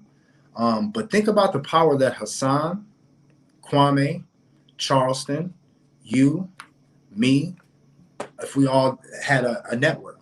Think about that power right there. Just that power right there. And you've talked to Kwame, you know what I'm saying? Forgotten, shouts out to Forgotten Kings. You know what I'm saying? Just think about that network right there. Hold on, Simba Ali. Get it right. It's Forgotten Queens. Now, whoa. See, low key. See? You look at that face. That face that you're making right there, the Stevie J rat face. It's Forgotten Queens now. Face. Like, nigga that went out and got him a new pussy. Bussy. Well, no, respectfully, allegedly, you know, like I said, once Fuck I lose that bitch ass. Make Baltimore look bad. This nigga said, this man in the live chat said Hassan is all thought out. Man, I swear to God, I can't, you know, it's just like but I used to like about, you know, a couple months ago, then was my ones where I was like, okay, what gems is bro gonna give me today? But it's like, yeah, fam, it's kind of worn thin. You know what I mean? I think he's hit the peak of what he's going to be talking about, which is basically clickbaity shit to try to stir people up. I don't do that. I'm not doing clickbaity shit. Even when I broke the story, see, like me, I'm the first person to talk about Native Americans not being Native Americans. That was me first. Everybody, I'm the first motherfucker. You can go check my podcast episode out on Podbean. That's back when I was doing it in my uncle's fucking closet with the microphone. I was like, did y'all know that Native Americans ain't even really fucking Native Americans? They're fucking Mongolians that came over from the top and they fucking went to war with our black ass. So I'm the first person to do all of that shit. But see, that's what I believe makes me and you different. That's what I believe that makes people like us different, is because we have a lot of wisdom in us. Like when I listen to you, low-key, I'm like, there's no way that low-key with his age that he is, he shouldn't have that kind of information. You know what I'm saying? That's a different kind of information for low-key to be talking how he's talking and bringing up subjects the way that he's bringing them up and dissecting them. That's from an ancient, that's coming from a person that's looking back at the world from the top. See, that's why I fuck with low-key, because that's how I look at the world. I'm looking at it like, nigga, I'm not just some motherfucking earthling motherfucker. I'm the god of this shit. And I'm telling you, as the god of this shit, you niggas finna die. You niggas finna die. And I'm telling you right now, baby, if you don't do something about this, and this, nigga.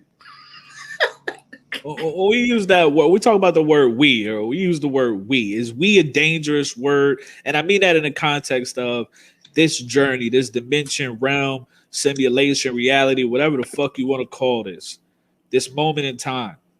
Is this more of an individual journey, you feel, or is it a collective journey? Are we not meant to bring people together and change anything? You think about the Matrix. Neo, we come to find out Neo was on the 6th version. He didn't even know he did this shit 5 times already. Hello, hollow key. So is this more this journey for Simba Ali? Is it more of an individual journey or is it a collective journey? Now it's an individual journey. The journey that I'm on now is individual, and it's about, trying to see how I can maximize my talents to kind of bring new experiences into this life for me. That's what it's about for me. I do believe that we is over. I think that the we time is over. I think humanity collectively is going in a direction. But I think the whole thing about any kind of leader that would galvanize people to break away from the current direction people are going, I believe is futile. It's futile. It's not, I don't think there's any person that is going to change the mindset of where people are going. I believe the people in power that have us, that are telling us what to be concerned about, that are basically shaping our reality, I believe there's no, they don't have a counter. You know what I'm saying? There's no force that's on the opposite side of those. That's kind of what I thought Donald Trump represented. I was like, okay, you got the Dungeons and Dragons, science, fucking Silicon Valley, LGBTQ, Black Lives Matter. You got these guys over here worshiping demons, trying to bring satanic forces into the world, cutting off little kids' penile glands and chewing on them so they can do all kind of weird, sick shit. Penile nuggets. Penile nuggets. Nigga said penile nuggets. Pause. So you got that. So you got that group over there, but I'm like, ain't no other group on this side where it's like, all right, it's just them. So that's what for me. I'm like, look, man. And actually, the shit that happened with the baby really let me know to just say, look, man, stop. It's stupid, low key. It's stupid for us to try to be the leaders that people don't want. You know what I'm saying? They don't want us. See, Malcolm X, people wanted Malcolm X. That's what produced Malcolm X. See what I'm saying? Now, people like me and you, the more that we try to wake up minds, I feel that the only thing that we do is create our own unhappiness and discord. You know what I'm saying? The more that we keep trying to help people and lead the way, the more we keep being like, yo, we ain't, because it'd be very easy for you, low key, to just turn your channel into something and monetize it how you know you could do it. That's a fact. You know what I'm saying? Like, look, I'm steering away from all the controversy shit. I'm gonna play this YouTube game exactly how I know the algorithm. I already got my exit strategy plan. I'm literally gonna fucking make dog. I got 2 dogs, nigga. I'm gonna just make dog videos all day. I'm gonna put a GoPro on my dog. This is what my dog do when I'm at fucking a hoe. Brilliant. And that'll be the one Kevin Hart grabs and say, "You see this thing with the dog video?" You're like, that's what really got. Next thing I know, I'm at Kevin Hart house, and then he said, "You want to go to Diddy house, low key?" And I'm like, "Fuck it, fuck it." And that's what I'm learning, low key. We got to start pulling back off of the whole trying to wake up mind shit. It just puts us in a danger, and it just lets the agents know where we are. That's all it does. The agents keep showing up at my door. I didn't move 10 times. Every time I do a YouTube video, I got to move apartments because the agents show up and they start fucking with me. I'm like, is this worth it? I'm trying to wake up minds and shit. And nah, fam, just go ahead and, sprinkle it in like what my mom said. This is what my mom said. She said, in order to get your music, because I had asthma growing up. She's like, in order to get the medicine into you, son, you wouldn't take it normally. So we had to put it in applesauce, and then we gave it to you. Now, you thought you were eating applesauce, but your medicine was getting into you, and that's what kept you from dying that night from an asthma attack. So I'm like, okay, that's what I have to do with my podcast. The more that I'm learning about, I'm like, okay, my interviews is what really is my bread and butter. My interviews is what can kind of separate me so people don't feel like they got to fuck with me, but I can still get them to fuck with my brand. And then I'm like, okay, but my podcasting, as far as how I'm talking and being wild and shit, I feel like I'm alienating a lot more people than I'm waking them up. So what I'm going to start doing on that thing is starting to put a little bit more applesauce, a little more hip hop, a little more entertainment, a little more jokes, and then kind of at the end or underneath have a little bit of, message with it. You know what I mean? Spoon feed a little bit, but not have it be so overbearing. Because people were saying that to me. They were like, man, Simpson, they're like, man, you're heavy, man. They were like, I just don't, it's just real heavy being around you, bro. Like, you come with a lot of weight. You know what I'm saying? Raw, that uncut, that yayo. Yeah. And I was like, okay, well, I don't want to be like that. I'm like, especially if I'm trying to do this and make a success out of this. If this is something that I'm trying to be as successful at, then I want to have as much entertainment in it as possible, but have the education on the underneath. You know what I'm saying? Because right now, what I see is I don't see anybody doing the education on the other underneath. Everybody is just entertainment and entertainment and entertainment. And they call like being woke. You know what I mean? They call being woke the the education. But I'm like, no, fam, I'm going to give you the real Simba Ali, the real medicine. It's just going to be chopped up. It's not going to be in such a raw, direct form. So I'm going to come on. Man, did you see Lil Uzi Vert? Man, did you see this? Man, that shit's crazy. That shit's crazy, man. You see the LGBTQ power, though? I'm just letting y'all know. You know what I'm saying? It's a force out there, and this is how they're moving and this and that. But anyway, let's get on over here. You know what I'm saying? Use my ability that I know how to talk and conversate, but don't necessarily put myself on the line all the time as far as the controversy shit. Because like I said, we're not in those times anymore. I was podcasting like we were in the 60s and shit. Like it's a bunch of revolutionaries just waiting to be birthed. Like there's a Fred Hampton out there somewhere I'm talking to in Chicago. Nigga, ain't no Fred Hampton in Chicago. It's just Lil Nuki. It's just Lil Dookie Plookie and Dookie and Snooky and them, nigga. Ain't no revolutionary waiting to happen somewhere, nigga. So stop with all that shit. The only thing that you can do is speak your mind, what you need to speak. You know what I'm saying? The things that your soul says, hey man, you should talk about this. Talk about it. But I'm not taking on every fight and challenge and out here putting my fucking channel on the line every single time you niggas want to see somebody's channel get demonetized. Every time you niggas want to see somebody, you having a bad day, now you want to come on my channel and say, what about the Jews? And so I can be demonetized. Nah, man, I'm not going to let you do that to me, man. No, you feel me? We're going to do this how I say we're going to do this. And how I say is, when my channel comes up, it's going to be fun, entertainment. I'm going to let other people voice their opinions. That's my new thing. Hey, what do you think about LGBTQ? It can kind of be like that a little bit. Next subject. You know what I'm saying? You niggas ain't finna set fuck that my nigga up. No. Yeah, set that nigga up. Nigga, you niggas ain't, because you niggas don't got no channels. You niggas don't got no channel to demonetize. So why not just leave it to the people in the comments? I let everybody in the comments go to jail. You niggas get on the FBI list. I just make the face like, wow, that was crazy. Yeah, that was some wild shit you said right there. You know what I'm saying? So, low key, that's all it's about. You live and you learn, man. But for the most part, man, I'm learning to just, people don't want that. We're in a different time. And you got to adjust to the times. The more that you try to stay back and I'm going to free the people, like you said, mate, Neo did it 6 times, fam. He did it 6 fucking times. And I think that I've done this 6 times. You know what I'm saying? It's like, so stop it, fam. Let life go where it's going to go. Failed saving the world. Failed saving the world, fam. Because you can't save the world. The world don't want to be saved. The world does what it wants to do.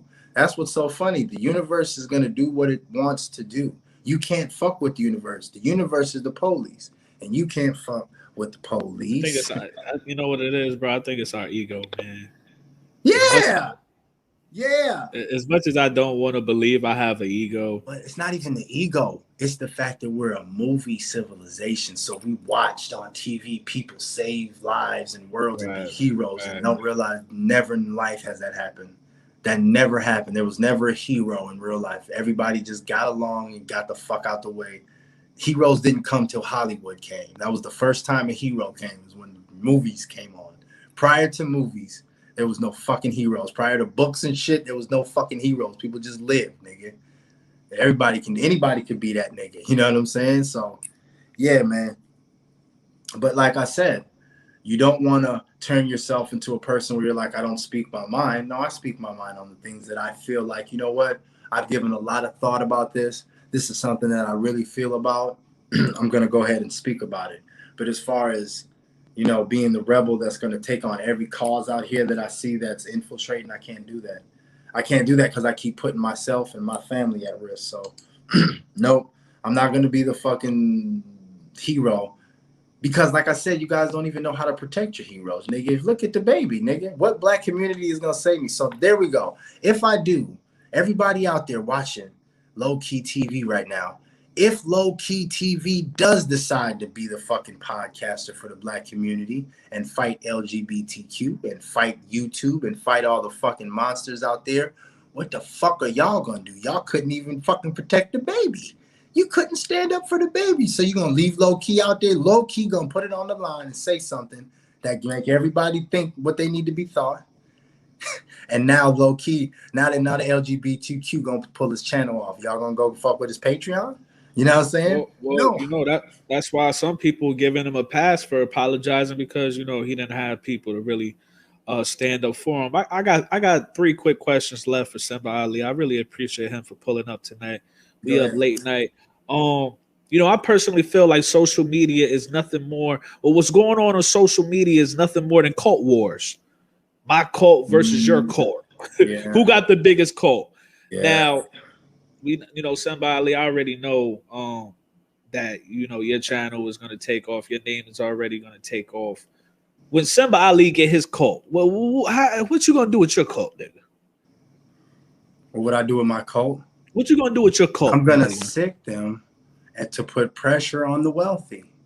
That's our job. I want all wealthy people to not sleep at night because of Simba Ali. Some crazy Simba Ali fan is sitting outside my door talking about you ain't did enough. You shouldn't be going on trips right now. A lot of madness in the world for you to be fucking on that hooker.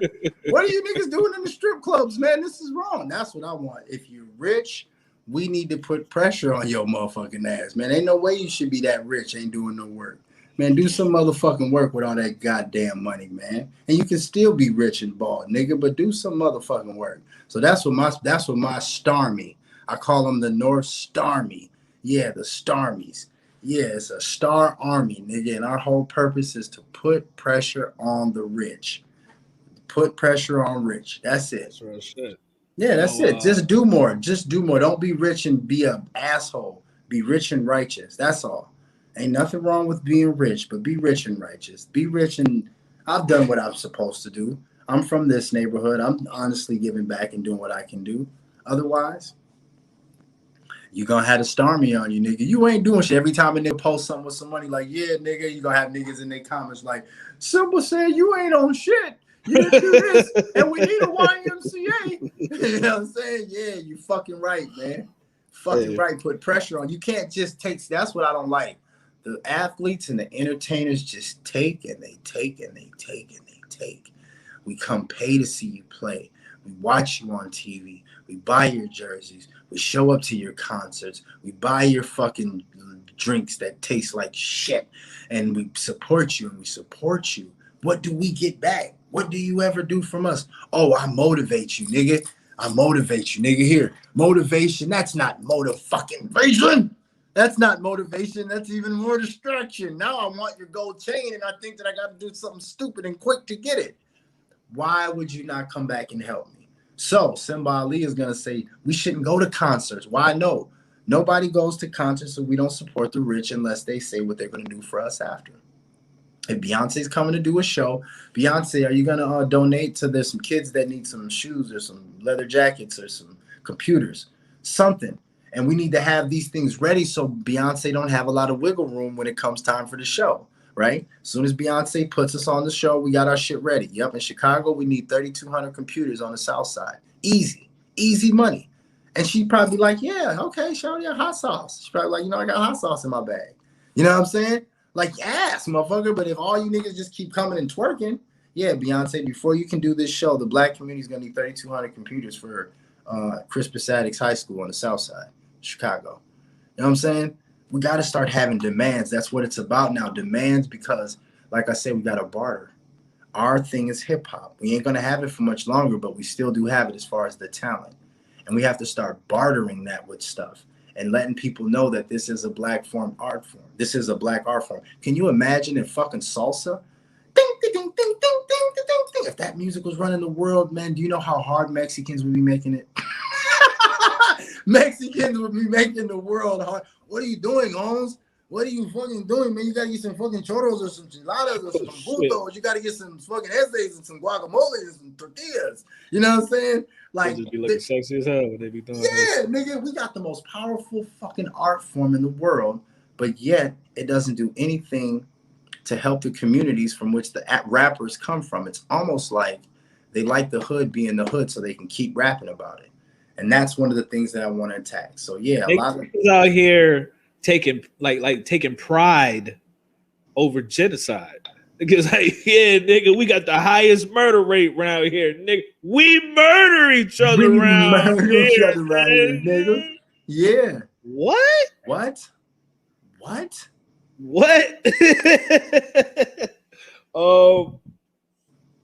Damn, man, this shit is so crazy. All right, we got 2 more questions for Simba Ali before we get up out of here.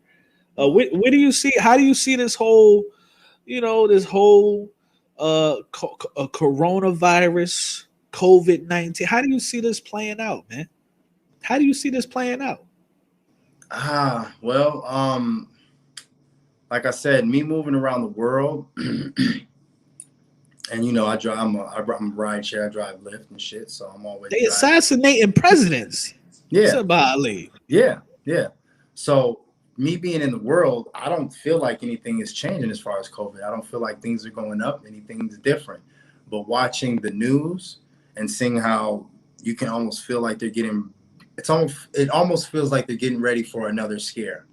Like they learn, and that's what scares me. Because see, people don't understand how these people think and work. They learn so much from that last thing. You know what I mean? So now what they're going to do right now is probably going to be the new pandemic that's going to end up hitting, which I think will probably come around cold season again, January, February.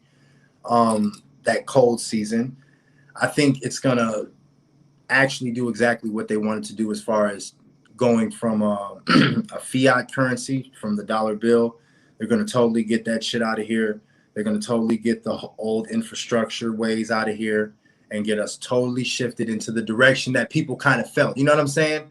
Remember when it happened at first and people were like, oh, yeah, automation. And yep, it's going to be official after this one. There's going to be no way that life, because they're going to say it, there's no way that life can carry on. So now you see the little Domino's commercial where the car, Domino's got a commercial where the car drives itself now. And they got the trucks driving themselves now. Yeah, everything's driving itself now. Everything's getting into this automated world. So they're going to tighten up as much as they can on that again and get people really ready and accepting the fact that the old way is over, fam. We're really getting into this new world of separation. People need to stay away from each other forever. You know what I'm saying? We're just going to get into that world where it's like people just need to be separate. And why? That's way easier to control. I swear to God, it's easier to control a room full of kids when you separate them. Try to go in a room with screaming kids and tell kids what to do to 3-year-olds. Nigga, you out here, you over here, you over here. Now you can have some order. So that's what they realized with people. Through years of dealing with the human species, the rich have realized, look, man, these poor people and all these people that are in these poor places, they have a tendency of making leaders that galvanize people, and they have a tendency of starting movements that fuck up our plan. So what we're going to do is keep them from hanging around each other and coming up with these crazy ass ideas. Because human beings need connectivity. My great idea, I got a low key. What do you think about maple syrup, nigga? You know what, nigga? That's a good idea. On some pancakes, my nigga? Some pancakes. Low key. So we need each other to bounce shit back and forth. But if we can separate, then all I want to do is wake up, feed, fuck, or whack off, and then go to bed and keep doing the same thing in my little bubble. So yeah, that's what I think. I think the COVID it's about to get serious again. I hope not. I don't think that, and I think that as far as people, it's going to be the same thing. Nobody's going to die. Nobody still hasn't died from COVID, and we was on red alert. Nobody has fucking died from COVID. Let's say what it is. Niggas have died from all other kind of shit. See, that's what's so fucked up. You know, when you die from AIDS, you die from an underlying disease. You don't die from the AIDS, nigga. You die from the underlying disease, nigga. You died from a cold or you died from something else. But they didn't say that with AIDS. They said, motherfucker, you died from AIDS, nigga. You know what I'm saying? No underlying disease, none of that shit, nigga. So it's funny with the COVID thing, how people are even have the underlying diseases coming out. You know what I'm saying? It's like it's the double standard of COVID vaccination can still kill you with if you have an underlying disease, or don't get vaccinated and you catch it and you still have the same odds as somebody with underlying disease or not if I'm vaccinated. So that's why I was just like, I didn't understand the whole process of the vaccination. Like, if you're going to vaccinate me, give me something that keeps me safe. If I get vaccinated and low key don't, and we basically have the same shot, like, what the fuck, fam? I'm not taking a vaccine. So the disinformation about it, I believe, like I said, I don't think any cases are going to be worse. I think 0 people are still going to be dying, but the news is definitely going to ramp up on the fear. You know what I'm saying? I feel they're going to start ramping up on the vaccine and make sure. You see, they're going to vaccinate 10-year-olds now. They're coming out with something where they're like, yeah, we're going to start vaccinating 10-year-olds and kids. So that's the thing that I think is going to start happening around January, February. And if once they start vaccinating kids, then we can just say, forget it. I might as well get it too, because it's like, once they vaccinate kids, then what's so special about your black nigga ass, nigga? Simba Ali, what makes you think you so special? We're vaccinating kids now. You know what I'm saying? Like, it's over. It's over. You know what I mean? So that's real shit. I read this quote. It said, the most potent weapon in the hands of the oppressor is the mind of the oppressed. Ooh. Said Stephen Biko or Biko. No, Biko. Stephen Biko. Yeah. Biko. African revolutionary. Yeah. I never heard of him before. Oh, he was a revolutionary. He got killed. Oh no, that was Lumumba that got killed the same day Malcolm X did in Africa. But Stephen Biko has a great book called "I Write What I Like." You should look that up. His name is called "I Write What I Like." He's like a revolutionary in Africa. Got assassinated. Definitely, he was going against the apartheid. Stephen Biko was an ill motherfucker, man. So yeah, that's why when you said that, I was just like, damn. And then you said it's Stephen Biko. I'm like, wow, yeah. But that's true. The most, and that's why I say, what did I say? It's crazy. I said something like that. What the fuck did I say? I said poor people are way more valuable. Oh, that's what I say. Weak people are more valuable to the rich than strong people. That's what I said. The weak are more valuable. You're more valuable if you're weak and in need of help than a person saying, I can do it all on my own. I don't need any help. Just please, can you step aside? And that's why you see black people constantly in this Black Lives Matter, and all our movements are cries for help. Help! They love to keep people weak because they don't want us to be strong. So yeah, low key, man, we gotta, I think the main thing that we can do is make sure that we're strong, make sure that we're ready and prepared to go into this new world of globalization. And we're not still stuck in the fucking 1960s. That time is over. I think if the black community, once the black community shows a propensity and a willingness to want to work, then I think that that's when people like me and you can start getting back on our platforms and saying, okay, well, black people are waking up, so let's do our job to keep the fire going. But right now, low key, we're trying to start blazes. And I don't believe that either me, you, or anybody is a fire starter. Let the fire get started and we'll pour gas on it and turn it into a roaring blaze and make it burn the earth up. But we're sitting here trying to create the spark. Fuck that, man. I'm not going to create no spark. But once I see the black community start to, oh, here we go, we moving. Well, now let me join in and start saying, well, let me do my piece as a podcaster and as a part of the media to be on pace with my people and talk about the things we talk about. But if my people are on a whole nother mission and everybody's going for themselves, and people are basically laughing at black shit. Ha, ha, ha, ha, ha. Fuck that black shit. Nobody give a fuck about black shit. Nigga, I'll kill your grandmother. I'll kill your grandmother, I nigga. set your grandparents' house on fire, nigga. Yeah. Okay. Well, all right then. Well, I'm solo dolo Polo. I'm gonna go ahead and worry about myself. I'm gonna make sure that my abilities to do this YouTube shit, I'm not gonna start wasting on niggas either. Cause like I said, this is a talent, low key. You got a talent for this shit, man. I'm not wasting my talent on you, no good niggas. You got Malcolm X killed. Okay? Listen to me, nigga. You niggas are suffering from the curse of Malcolm X. Yeah. Malcolm X is haunting you niggas for killing him and then hiding his fucking killers out in mosques around the world. So Low Key TV has made a public announcement that goes a little something like this. Stay the fuck away from my channel with all that shit trying to get me in jail with all the fucking trouble with people, man. I'm not freeing none of you niggas. I ain't coming to no black expos and I ain't got nothing to say. Low Key TV is doing dog videos from here on out. Dog videos, man. I'm not fucking with you niggas. And fuck you, Kwame Brown, you 7-foot uterus. Oh, ass nigga. Oh, Low Key. I kick that nigga. Mama's cooking?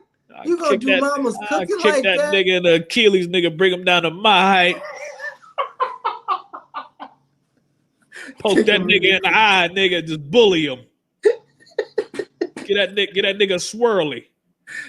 He said, I'll push that tall nigga in the sewer and kick the fuck out of your chin. Hey, I'm gonna take a shot to Simba Ali. I got one more question. We're gonna get up out of here, man. Come on with it, Jack. Come on with it. Let's do it. Can't stand a whole ass nigga, man. Yeah, man, low key. You are like you're the same way though. No homo, you're acquired taste, bro. You have that kind of personality where, you know, if you don't know how to deal with an alpha personality, it can rub you the wrong way. That's what I was trying to say. Men who have a very alpha personality, you can rub people the wrong way. And you do that too. You know what I'm saying? You have that same kind of aggressive personality where if you take it the wrong way, nigga, mama's cooking.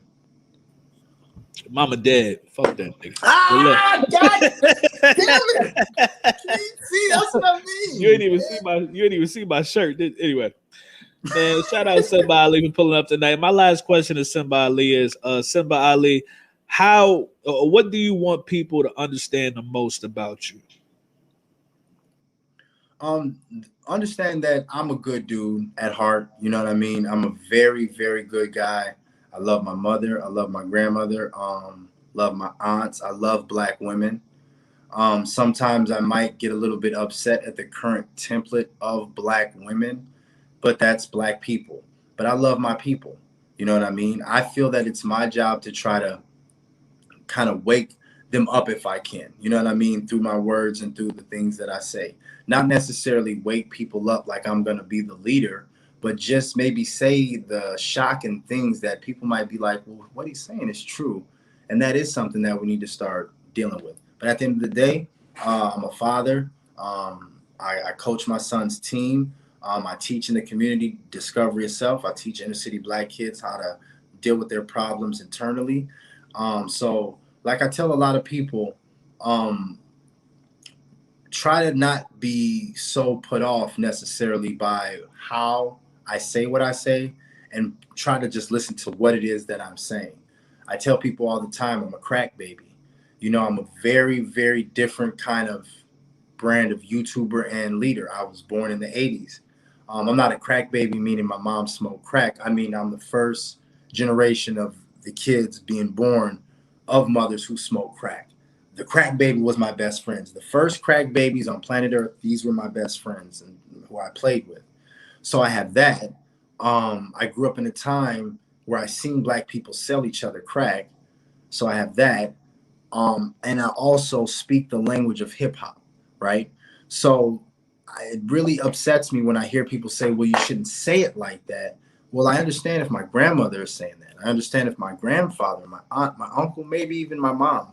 But if you're from my generation and you're talking about how somebody is saying something, that's shocking to me. We all speak hip hop. Hip hop is the most spoken language on the planet Earth. That's the language that I speak.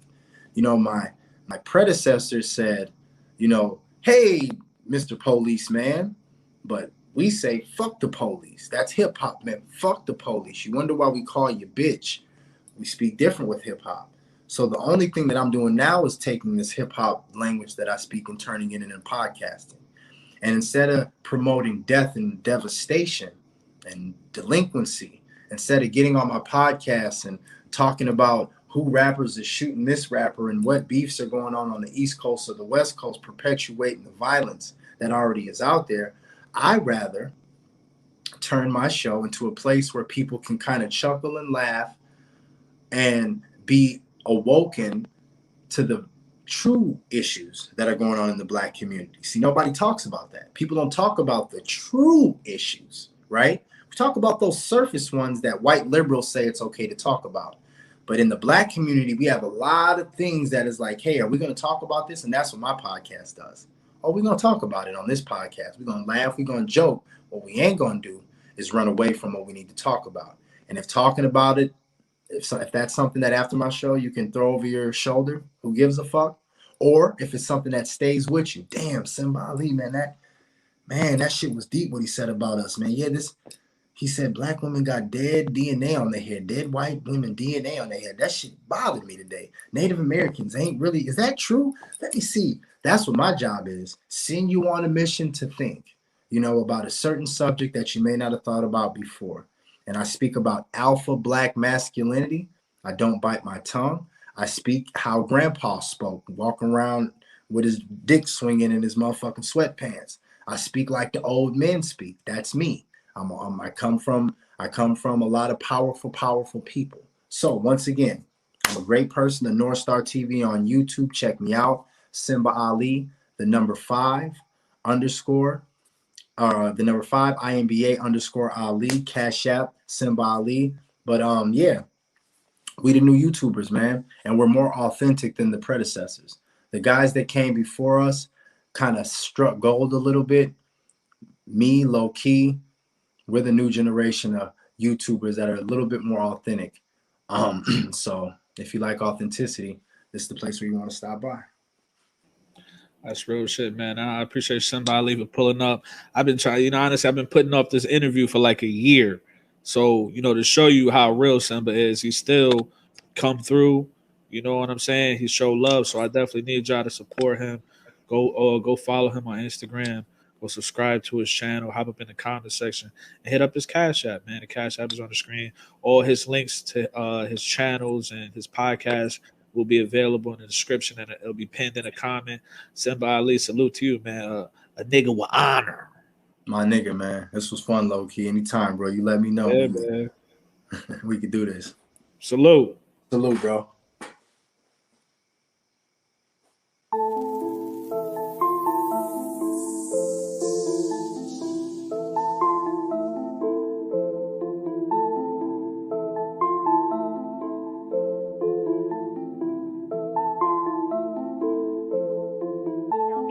There's a reason for this. There's a reason education sucks, and it's the same reason that it will never, ever, ever be fixed. It's never going to get any better. Don't look for it. Be happy with what you got. Because the owners of this country don't want that. I'm talking about the real owners now. The real owners, the big wealthy business interests that control things and make all the important decisions. Forget the politicians. The politicians are put there to give you the idea that you have freedom of choice.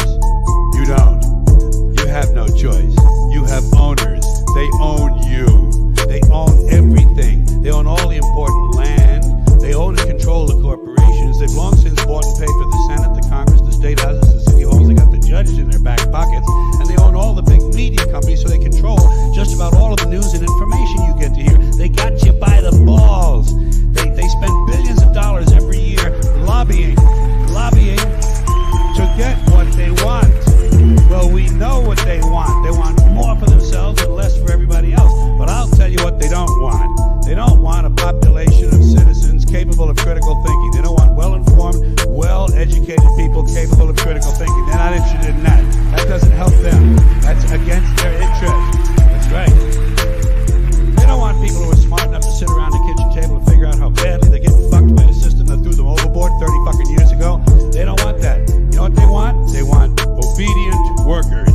Obedient workers. People who are just smart enough to run the machines and do the paperwork and just dumb enough to passively accept all these increasingly shittier jobs with the lower pay, the longer hours, the reduced benefits, the end of overtime, and the vanishing pension that disappears the minute you go to collect it. And Social Security money.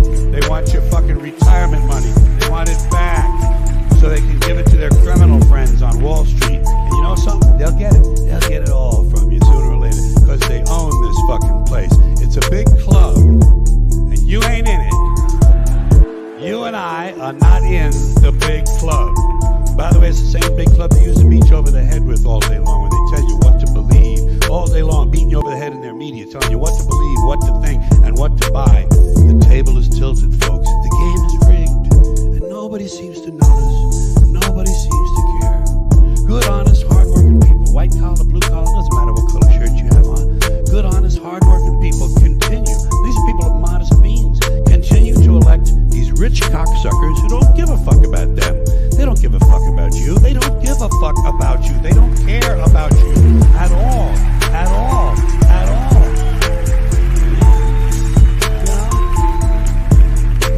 You know? Nobody seems to notice. Nobody seems to care. That's what the owners count on. The fact that Americans will probably remain willfully ignorant of the big red, white, and blue dick that's being jammed up their assholes every day.